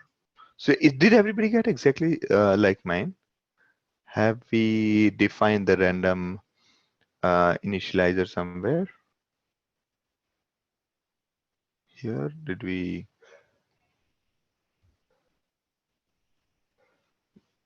I think you should get different one because here we are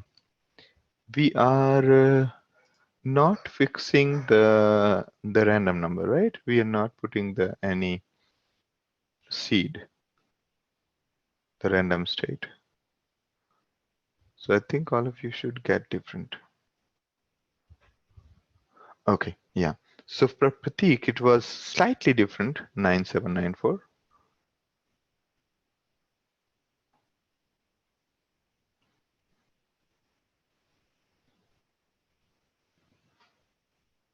So here it has reached, after 17th step, it has reached the accuracy of 1.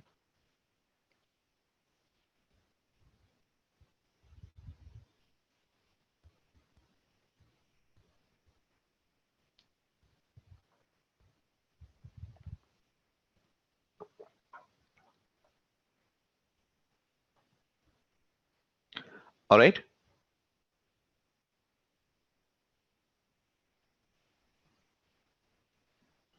You should finish in some time for me. You guys can also start yours. Is it working for you?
Okay, so you can post your accuracies. That'll be good.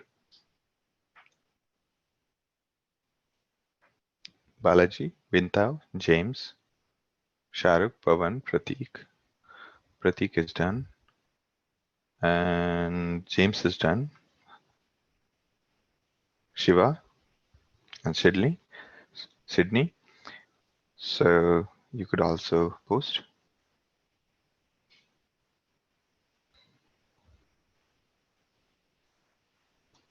So almost like 98% accuracy is what we are getting using this model.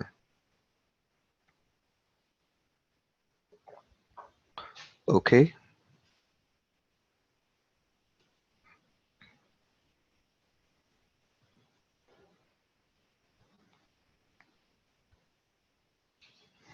All right.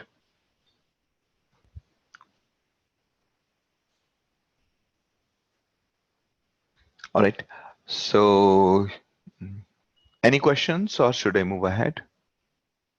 Are you guys trying?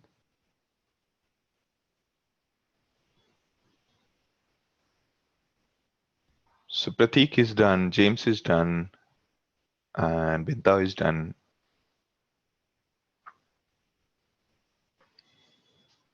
All right, great. So we did define these number of epochs. So those who are looking for more explanation, let me just go over what we just did again. So we defined the number of epochs. So here in our case, we just put 40 instead of 400, right? And you could actually increase the number of epochs and observe how it improves. Next question is with respect to the batch. So let me explain that part. Okay, so first of all, we initialized the session, then initialized all the variables. Then for every epoch, for every instance, what we are going to do is we are going to, at each epoch, the epoch, for each epoch, the code iterates through a number of mini batches that correspond to training sizes. So here what's happening is, what we are doing is we are breaking the data into batches. Okay, and the batch size we have defined as 50. The batch size that we have defined is 50, meaning instead of training the entire network on all of the images in a single shot, what we are doing is we are taking few images sequentially and training our neural network on that set of images. Okay, why are we doing that? Why did we not train on the entire batch? The reason is that if you train on entire batch, it requires more memory and it requires more amount of computation in a single shot. Okay, so it's generally advisable to break it down, break the data into batches and train your network on that batch size. Okay, though number of features remain same, number of the total, the whole neural network will remain exactly same, just that every time how many records are we feeding to our to our neural network is what will change. So when we are doing the matrix multiplications while computing the various values, it's actually happening on number of rows as well. The number of rows meaning number of images. So that is something that makes things a little more complicated. In yesterday's discussion, the entire calculation that we did for backpropagation was based on a single record or single instance, right? The same could be done. The same could be done for many instances simultaneously at the same time.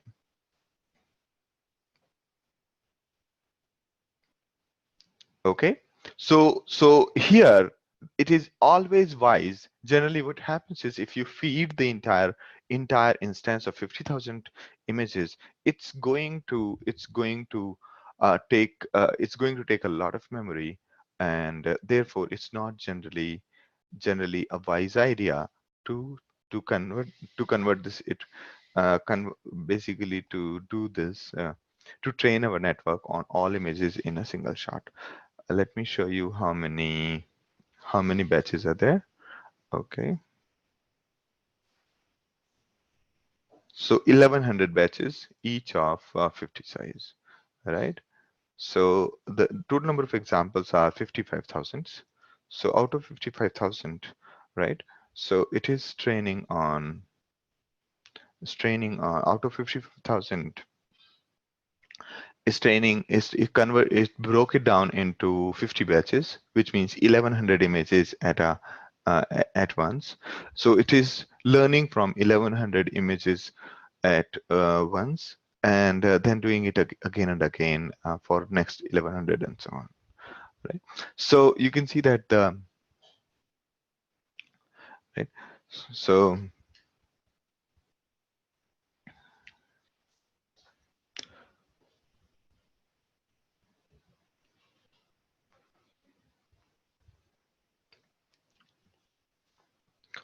okay, so the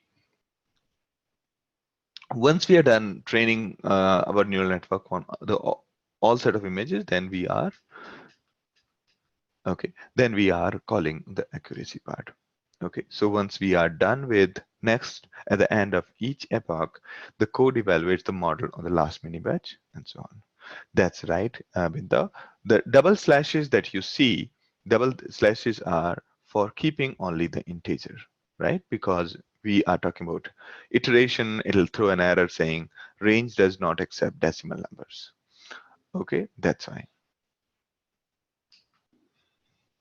And once we are done, we are saving the model to this file, which contains all the weights, all the weights of the model. Okay, now that now that the neural network is trained, you can use it to make predictions. We can use the following code for this. We could just restore the model using this. And once we have restored, all the variables will be available to you, all uh, the ones that you have given the name, and then you will be able to use those variables as and when you need. Okay, so here we are saying saver dot restore, and here we are specifying some of the new images that you want to check, and then we are saying logits dot evaluate, and we are feeding these images. And once we are done, we are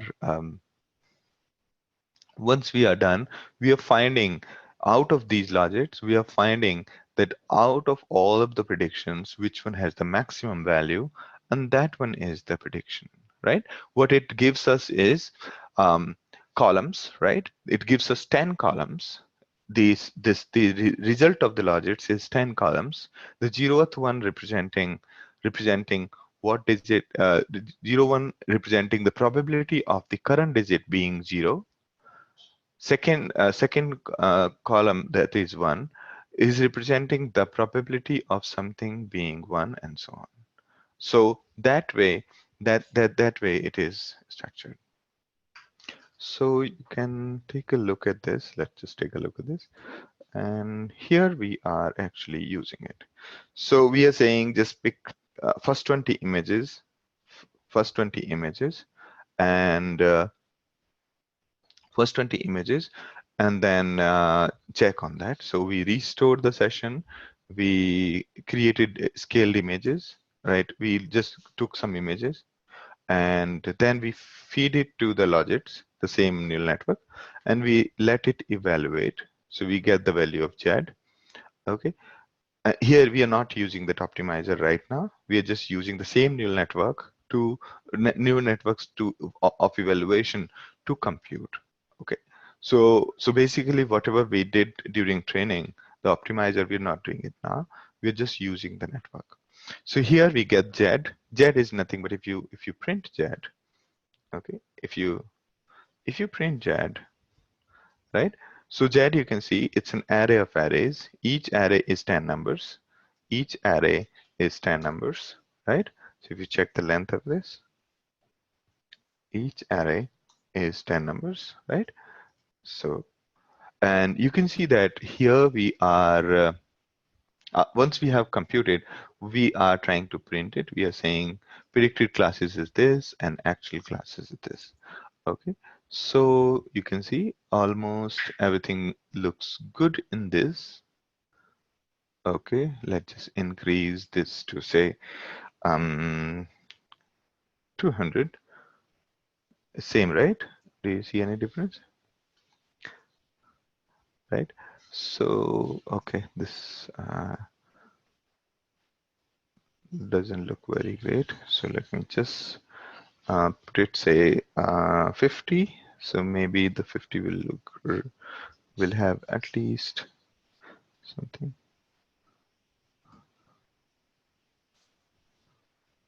Okay. So do you see any difference? To me, everything looks same. We can actually compare using NP. All right, so there is no difference here.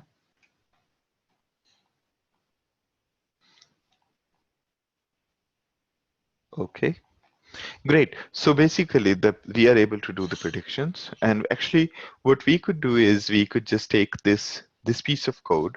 Let's say your server is in Django Python. You can just transfer this model to your, let's say, a web server, and create a service that does the predictions of images.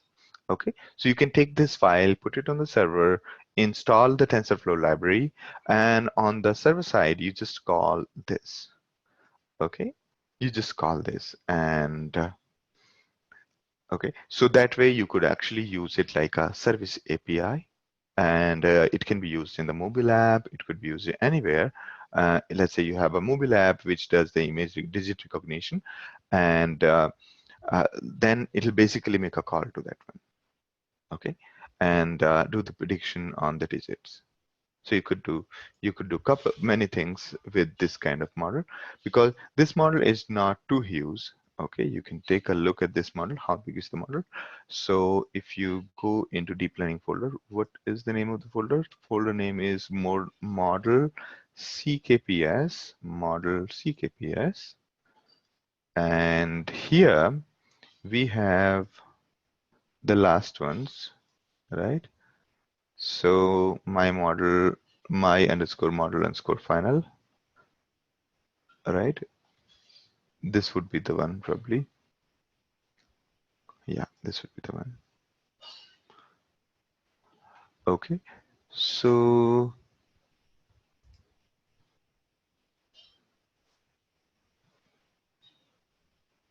okay, I think that just this is the one probably.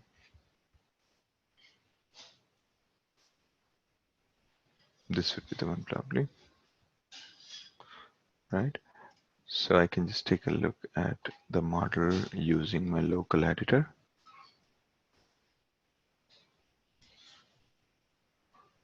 So it is basically binary data, nothing much.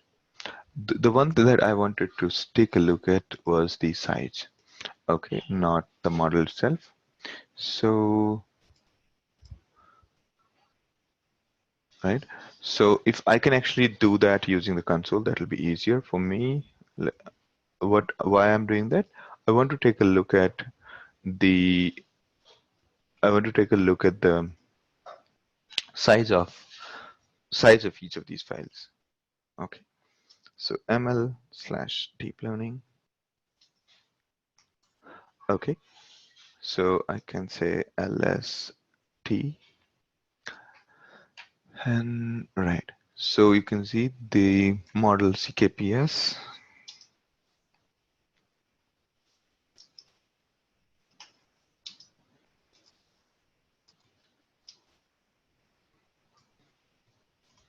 Okay. So here you can see that it's not too big a file. Why does it display the?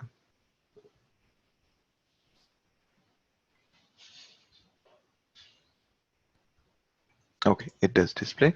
So you can see this model is hardly 1.1 megabyte. Okay. So this model is not too big, so you can actually use it when you want to uh, like in the web server or in a mobile app or anywhere you can use this. All right. So that's the file. It's not too big. It's just 1.1 megabyte. Though for many routers, that's a big size. Okay.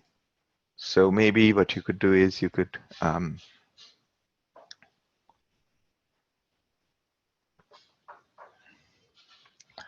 okay. So maybe you could what you could do is you could basically create some other way of evaluation. Okay, but I think this it would be the easiest way to do it, as in just restore this file and install TensorFlow library in your production environment, your web server environment, and there you can use it. All right, so let's move ahead. And we could also visualize this in the graph. This is going to be buggy. Instead, I would suggest that we would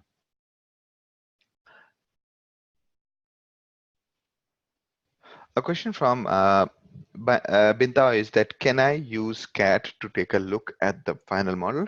Not really, because the data looks like binary.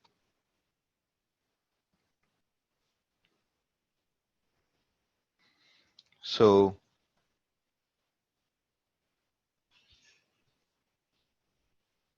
I doubt if it'll work. Let me but still give it a shot. Okay, so it looks like it has, yeah, it has done something here. Okay, so yeah, we could actually use the same TensorFlow mechanism that we did earlier, starting TensorBoard and then taking a look at the graph. So that should be better than this one. Okay.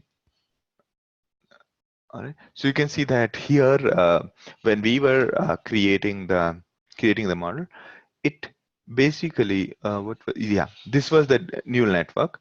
Internally, it was made up of these hidden layers. Okay. So hidden layers as biases and the weights. We gave the weights as kernel, name as kernel. Same is here. Same is here. Okay. All right. Same is here. Okay. So, right. And inside this one, you can see inside deep neural network, here DNN, we have outputs, hidden layer 1 and so on, hidden layer 2 and so on, right? So basically this way we can generally visualize using the tensor board. Okay, so you can take a look at this. The loss is a function of this. So you have to go from top. Basically all of this has to be ready, and then you execute the 47 and then execute this part. Okay, it did work here.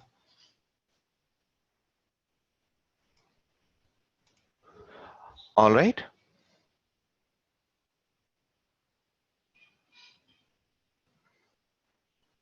So before the show graph in the last one, did you execute the previous one?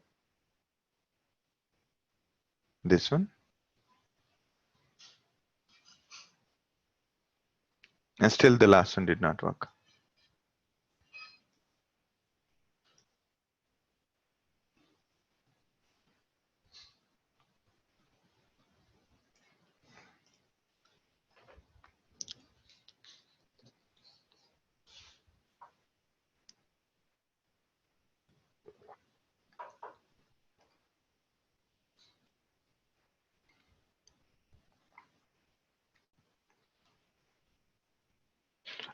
All right.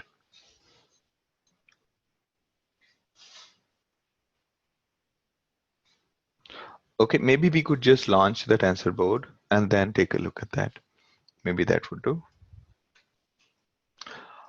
All right. Great, great. So far, we were able to do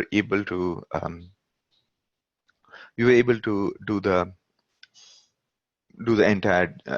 We were able to create our own neural network, train it, do the prediction, and and also visualize it. Okay. Any questions at this point? Should we move ahead?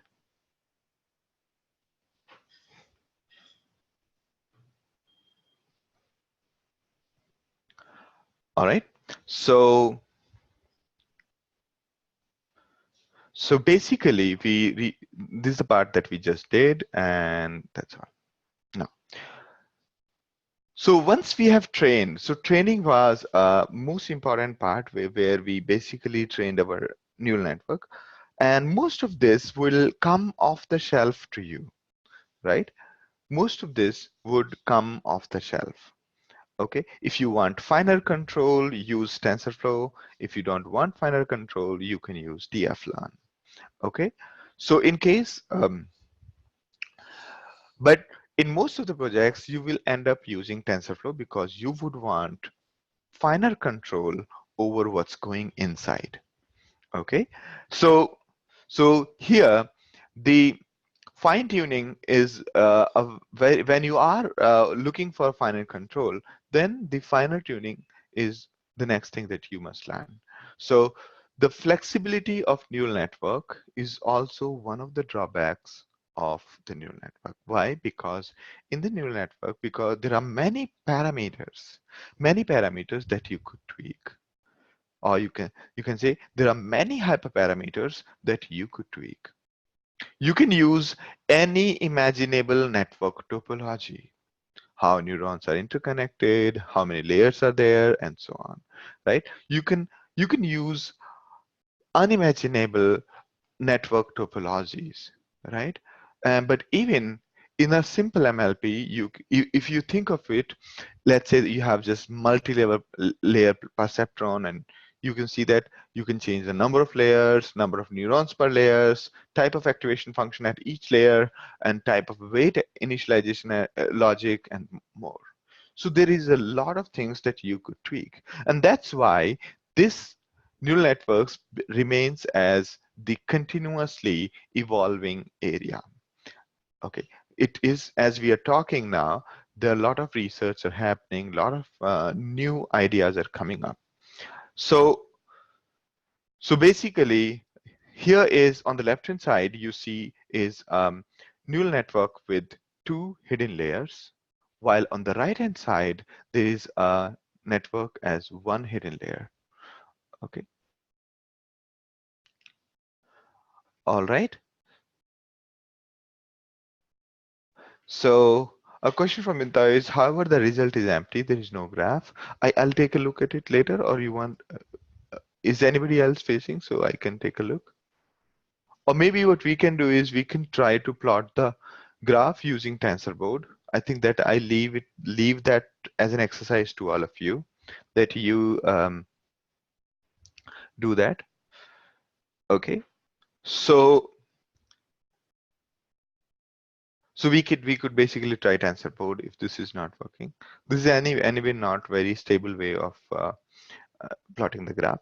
Maybe after the session, I'll also probably create a model in which we could launch the TensorBoard and use this graph. All we have to do is save this graph, which we are already saving, launch the TensorBoard with this folder, and browse to the data and take a look. All right, that's all we have to do. Now, next is now you can see on the screen is there are two neural networks. On the left hand side, there is the one with two hidden layers, and there is the one with one hidden layer, right? So you could actually change number of hidden layers, number of neurons in each layer as per your choice, and then experiment with various parameters. Okay, all right. So is everybody on the same page as I am? Balaji, Bintao, James, Pavan, Pratik, Shiva, and Sydney. So, okay, let me do a recap before it's too late. So far we have created and trained and done the predictions using our own neural network. That's what we have done. All right. Now the next stage is, so that's a very big part that we have done today. Yesterday we did a lot of things manually by drawing. Today we have actually created a full-fledged network which was giving a wonderful set of predictions, 98% of predictions, which is actually great. Okay, which is actually great, and it's actually one of the highest. So MNIST is kind of hello world of machine learning, and 98% on MNIST was a landmark achievement of neural networks. Okay, it was one of the landmark achievement which made news that the neural networks are able to achieve the accuracy which nobody else has achieved so far. So basically, it was a big landmark in the domain of machine learning and deep learning. All right, so that we have done today. So now the further steps are, once you have created your neural network and it's perfectly working fine, and you want little more, you want to see, you want to uh, tune it perfectly, but you want to further enhance it and see if things could be done. So that's where hyperparameter optimization or fine-tuning hyperparameters come into play. So there are many hyperparameters. Some of them are like changing number of layers. Some others are changing the activation functions. Now here in this diagram in the above, this neural network is using the sigmoid function. You can see it's a curvy line, right? This is sigmoid, that 1 by 1 plus e to the power minus x. That is this, right? So, but in this one, we're using a step function. We're using a step function at this layer. You don't have much control over changing input layer. You don't have much control over changing output layer, but you have a lot of control. You have a lot of control over number of hidden layers and how many neurons in each one will go, right? You could have 5 here, 10 here, 20 here, and so on, right? So there are lots and lots of permutations that you could do. So question from Shiva is, what was the accuracy in the traditional one? Accuracy in the traditional one was around 93 or so. Okay, 92 or 93.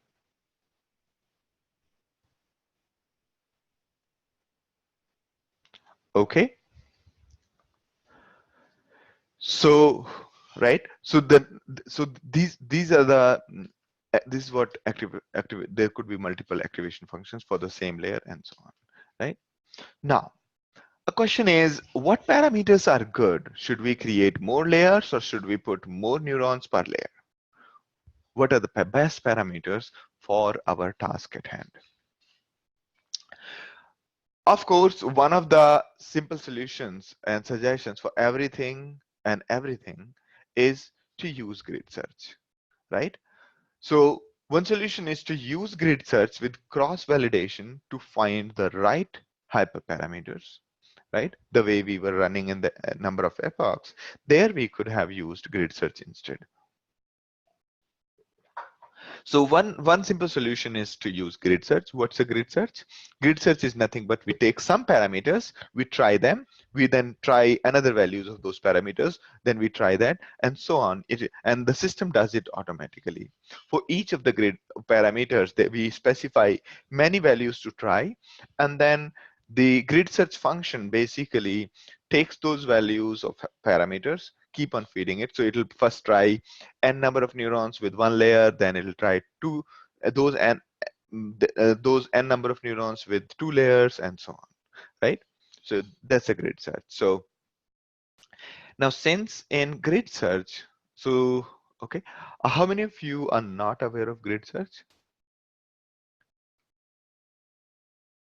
Okay, I kind of missed that point, that there could be somebody in the class who missed. Okay, all right, all right. So let's say, okay,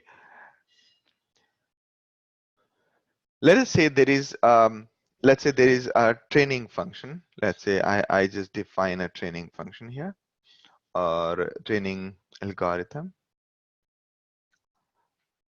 Let me go up.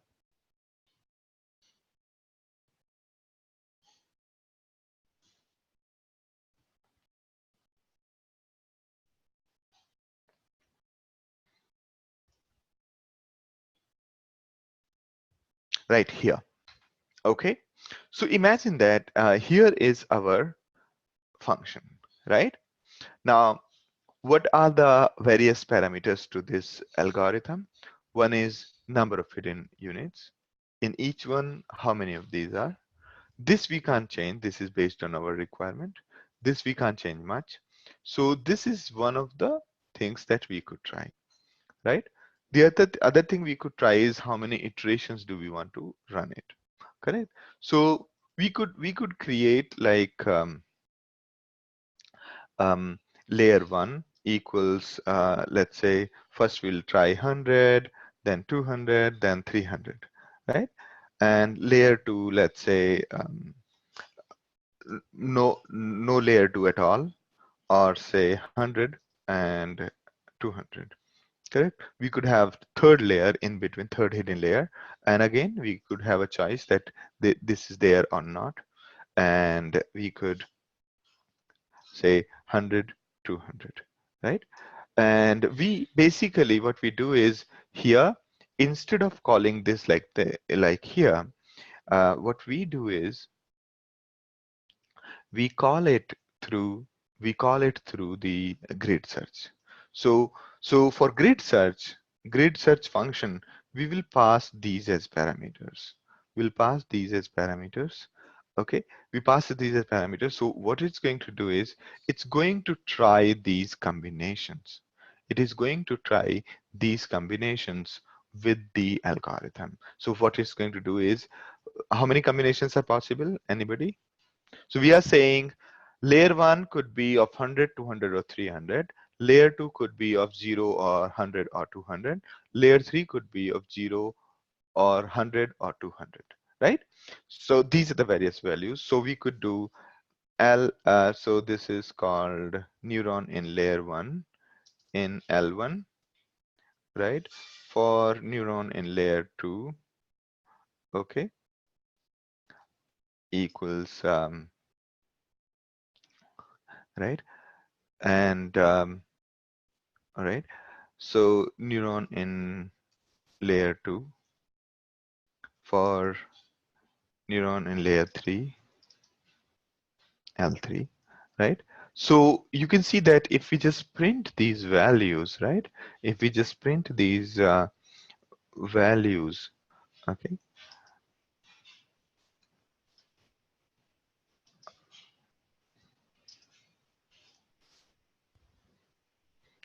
So these are the various values of various layers. And if we just print it like,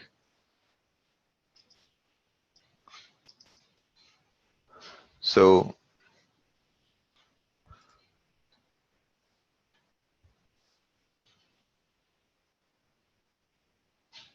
this is correct, right?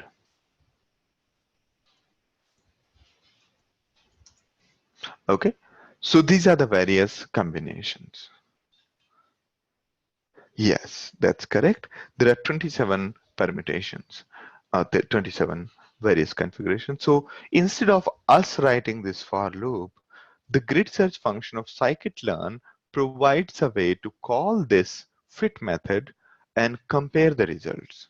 Okay, so generally what we'll do is here at this point, we will essentially call this, right? We'll call this like that, correct? This is what we generally do. Okay, and instead of this passing the hidden units here, passing the hidden units like this, what we will do is we will pass the number of neurons in layer 1, number of neurons in layer 2, and number of neurons in layer 3. Okay. And also we remove the cases where the second layer had 0 neurons, third layer doesn't have anything, and so on. So we remove those kind of cases, and we call this method there here. So this is called grid search.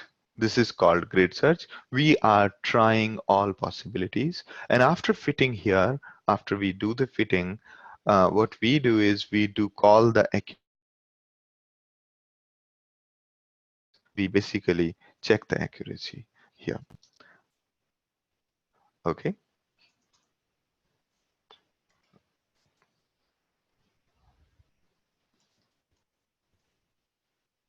Okay.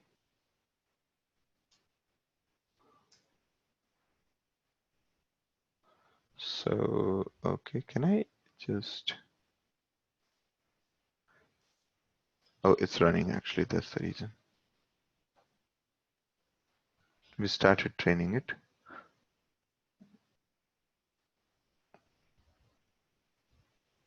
Okay, it's going to take a lot of time.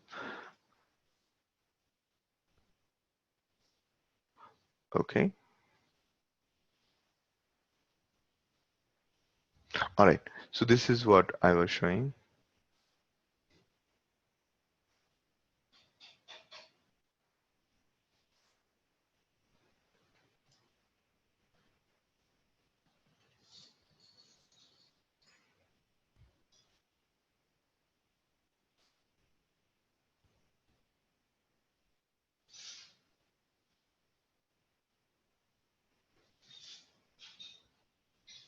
Oh, it actually scrolled down because right. Okay, so this is what I was trying to show you that, so here we could do the prediction and then compare that whether it has reached the performance or not. Okay, so what is the best performance we get, and we do that on the X test, right? We do that on the X test and get the accuracy of prediction, compare it which one is giving us best result, and once we have so once we have gone through all permutations, we zero down on the parameters which gave us the best result. Okay, so this is called grid search. In the grid search, we basically iterate over all hyperparameters possible. Okay, so right, so that's called grid search. Now, since there are so many parameters, right? If you can see that, if let's say you decide on say one more layer here, let's say layer 4, then right, layer 4, and let's say this and this, right? How many parameters are there now? So 3 into 3 into 3 into 4, 27 into 4, those many parameters. And for those many parameters, we are going to run the entire iterations. And soon enough, you will find that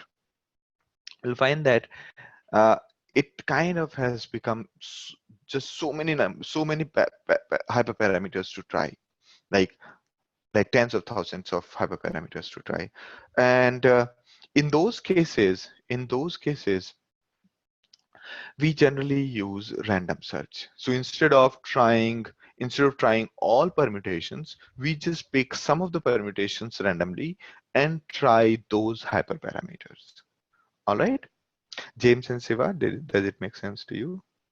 So grid search is essentially scanning through all the parameters, all right, and random search is picking up some of the permutations of hyperparameters and trying those. So basically, most of these libraries, whether scikit-learn or TensorFlow, they provide you the functions like grid search out of the box so that you don't have to code, and you just use those grid search or random search functions provided by the library, and this library automatically does the entire work, comparing the accuracy and running the iterations. All right, so that's the idea about grid search and random search. So So you can say that grid search is like brute force, and random search is like same brute force, but only some random values. Okay. So it generally, the thumb rule is that we generate all possible permutations of hyperparameter. We do random search. So after we have done random search, we will get a fair amount of idea that these are the parameter values that looks better. Then we do fine tuning further by using the grid search. So first you use random search, then you use grid search, because random search is great for when you don't have a clue whether I should create one neuron or a million neuron. So if you don't have an idea, then you use random search so that it will just try a couple of random values instead of all of them, and then give you a model, give you hyperparameters that look okay, and then using those hyperparameters, you slightly tweak those hyperparameters, and then run the algorithm again and again. So so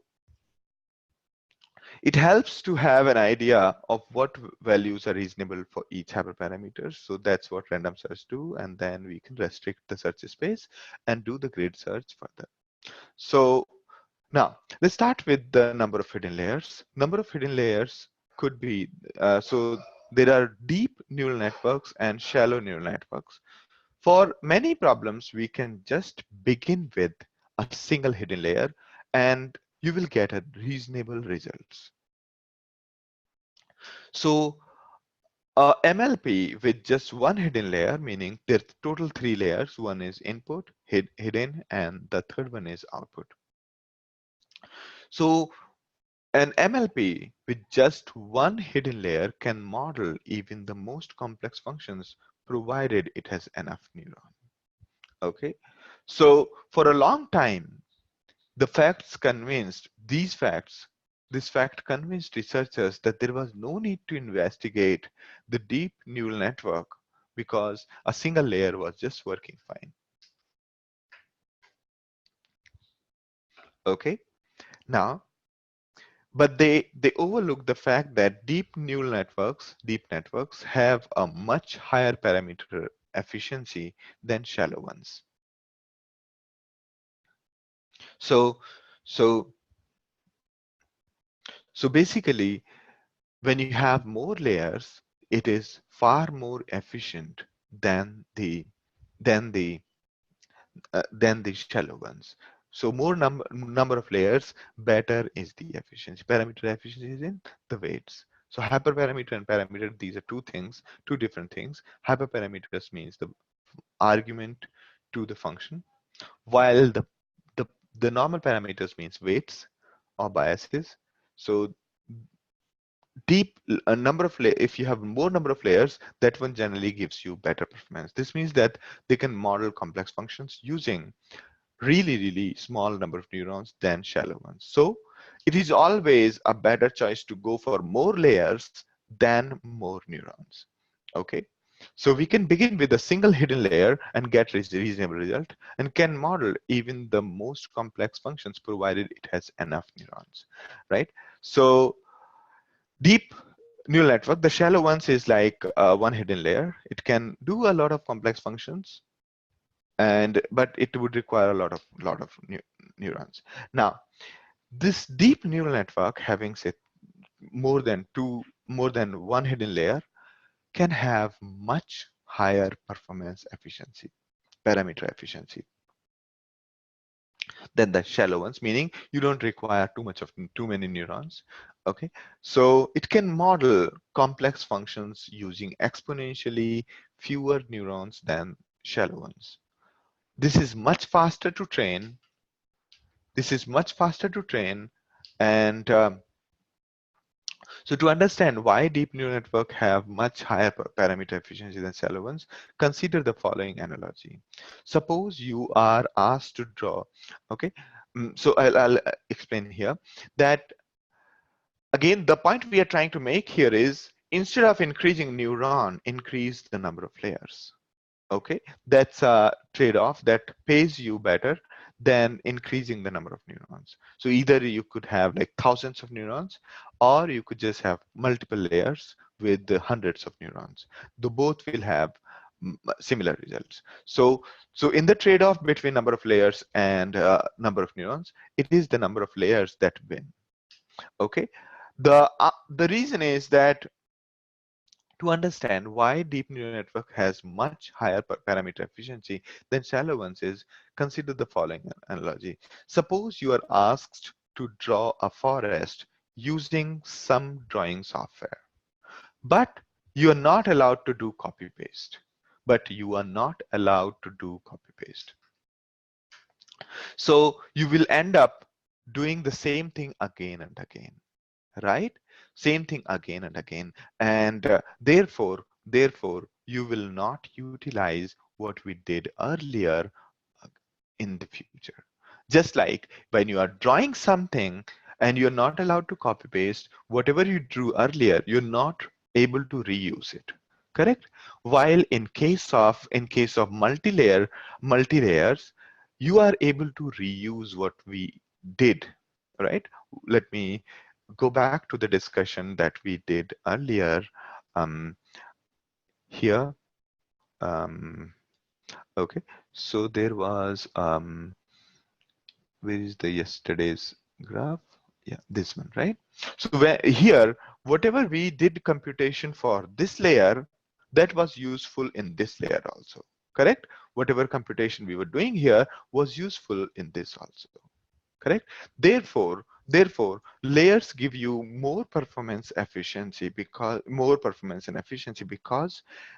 whatever you did in the previous layer is being used further. While if there are more neurons, whatever individual neurons are doing, they're independent of each other, and therefore they're not utilizing each other's knowledge much. So, so it is generally, so this is one of the reasons why the why more layers give you better performance, because whatever was done in the one layer is being utilized or reutilized in another layer, and it's like basically like copy pasting. Okay. All right, suppose you are asked to draw a forest, right? This is the one that we did. So real world data is often structured in hierarchical way, and deep neural networks automatically take advantage of this fact. Okay, that's another reasoning. So most of the real world data is mostly hierarchical, right? And that kind of things is basically utilized by the neural networks. So say, let's take an example of recognizing faces. So in a model that recognizes faces, you can always think of the model as if the first hidden layer or the lower hidden layer, the outer ones, recognize the low-level structures such as line segments and various shapes and orientations. The intermediate layers combine these low-level structures to model the intermediate level structures like squares, circles, and so on. And the highest hidden layers and the output layers combine these intermediate structures to model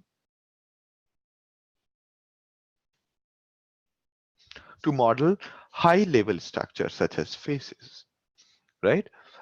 And so on. So this is how you can think of it. So first layer could be very, very simple. It's just trying to figure out lines and curves. Second one could be trying to recognize curves and more entities. And third layer is recognizing the face. Okay, so that's how we can always think of multi-layer models. All right.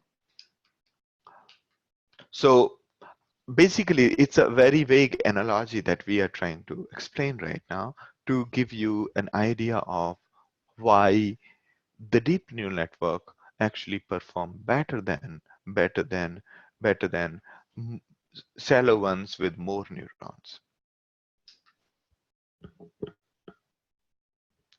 All right. So, all right, we will continue from here in the next session. I think this is good enough. So the homework for all is try all other permutations of parameters and try to represent it using TensorBoard. Also, try solving other complex problems. I think with this knowledge, what we did today, you should be able to work on Kaggle projects, pick up any image recognition project, try doing that using what we learned today. What we did today is a complex example. Using the same mechanism, you can almost do any kind of image recognition, voice recognition, and things like that. All right. So experiment on more projects. So probably let me just pick a couple of one project and just send it across to you, or just pick up any project. Okay, any project which requires classification. If you want to pick an image recognition, feel free to do so. The one that probably the UCI's data sets are good, or just any data set from the Kaggle also will do good. All right. So I'll also explore what kind of projects I can give you after this, but feel free to experiment, explore, reach out to me while you are training your neural network. So since we demonstrated today that it is very much possible to do the neural networks, even the complex things like handwriting recognition was really easy. So we can do the same thing. Not much will change if you have a newer image recognition program. The only thing that will change is the outer layer and the inner layer. The outer layer and the first layer, as in output layer and the input layer. Those are the things that you will change. Rest will remain same. So feel free to experiment with more data sets and let us know if you face any difficulty. All right.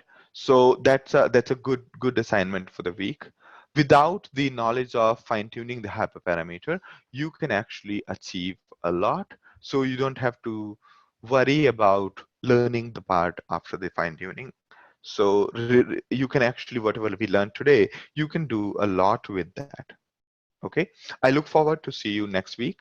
Feel free to reach out to me if you have any questions related to any of the projects that you are experimenting with. And if right, so just give me a more context that this is the problem that you're trying to solve, and I would love to help you. All right, pick up any project in which you have a predefined data set and you are doing the classification. We will preferably use classification as an example for this. Regression can be done in many other ways, but this one we are going to pick up any classification problem. Okay, or probably I'll also discuss with my team, and we'll basically give you a couple of projects. There are hundreds of projects out there which we can right now do with what we learned today and so far. And this is a good time to start working on one or two projects. All right. So I look forward to have emails from you regarding that this is what I am trying to do, and that's that kind of expectation I'm having. So you come up with one classification project, and then we can do rest. All right. All right. So thank you, everyone. I look forward to see you next week, and of course your emails in the midweek. Good. Thank you, Balaji. Thank you, Bintao. Thank you, James. Thank you, Pawan. Thank you, Pratik. Thank you, Shiva. And thank you, Shini. And the documentation link of TFLearn should be there. TFLearn. Okay. So yeah, this is the one that we have been using, right? A fully connected. Okay, great. So start experimenting with more models, and I look forward to help you out with that. All right. Bye bye. Have a good day.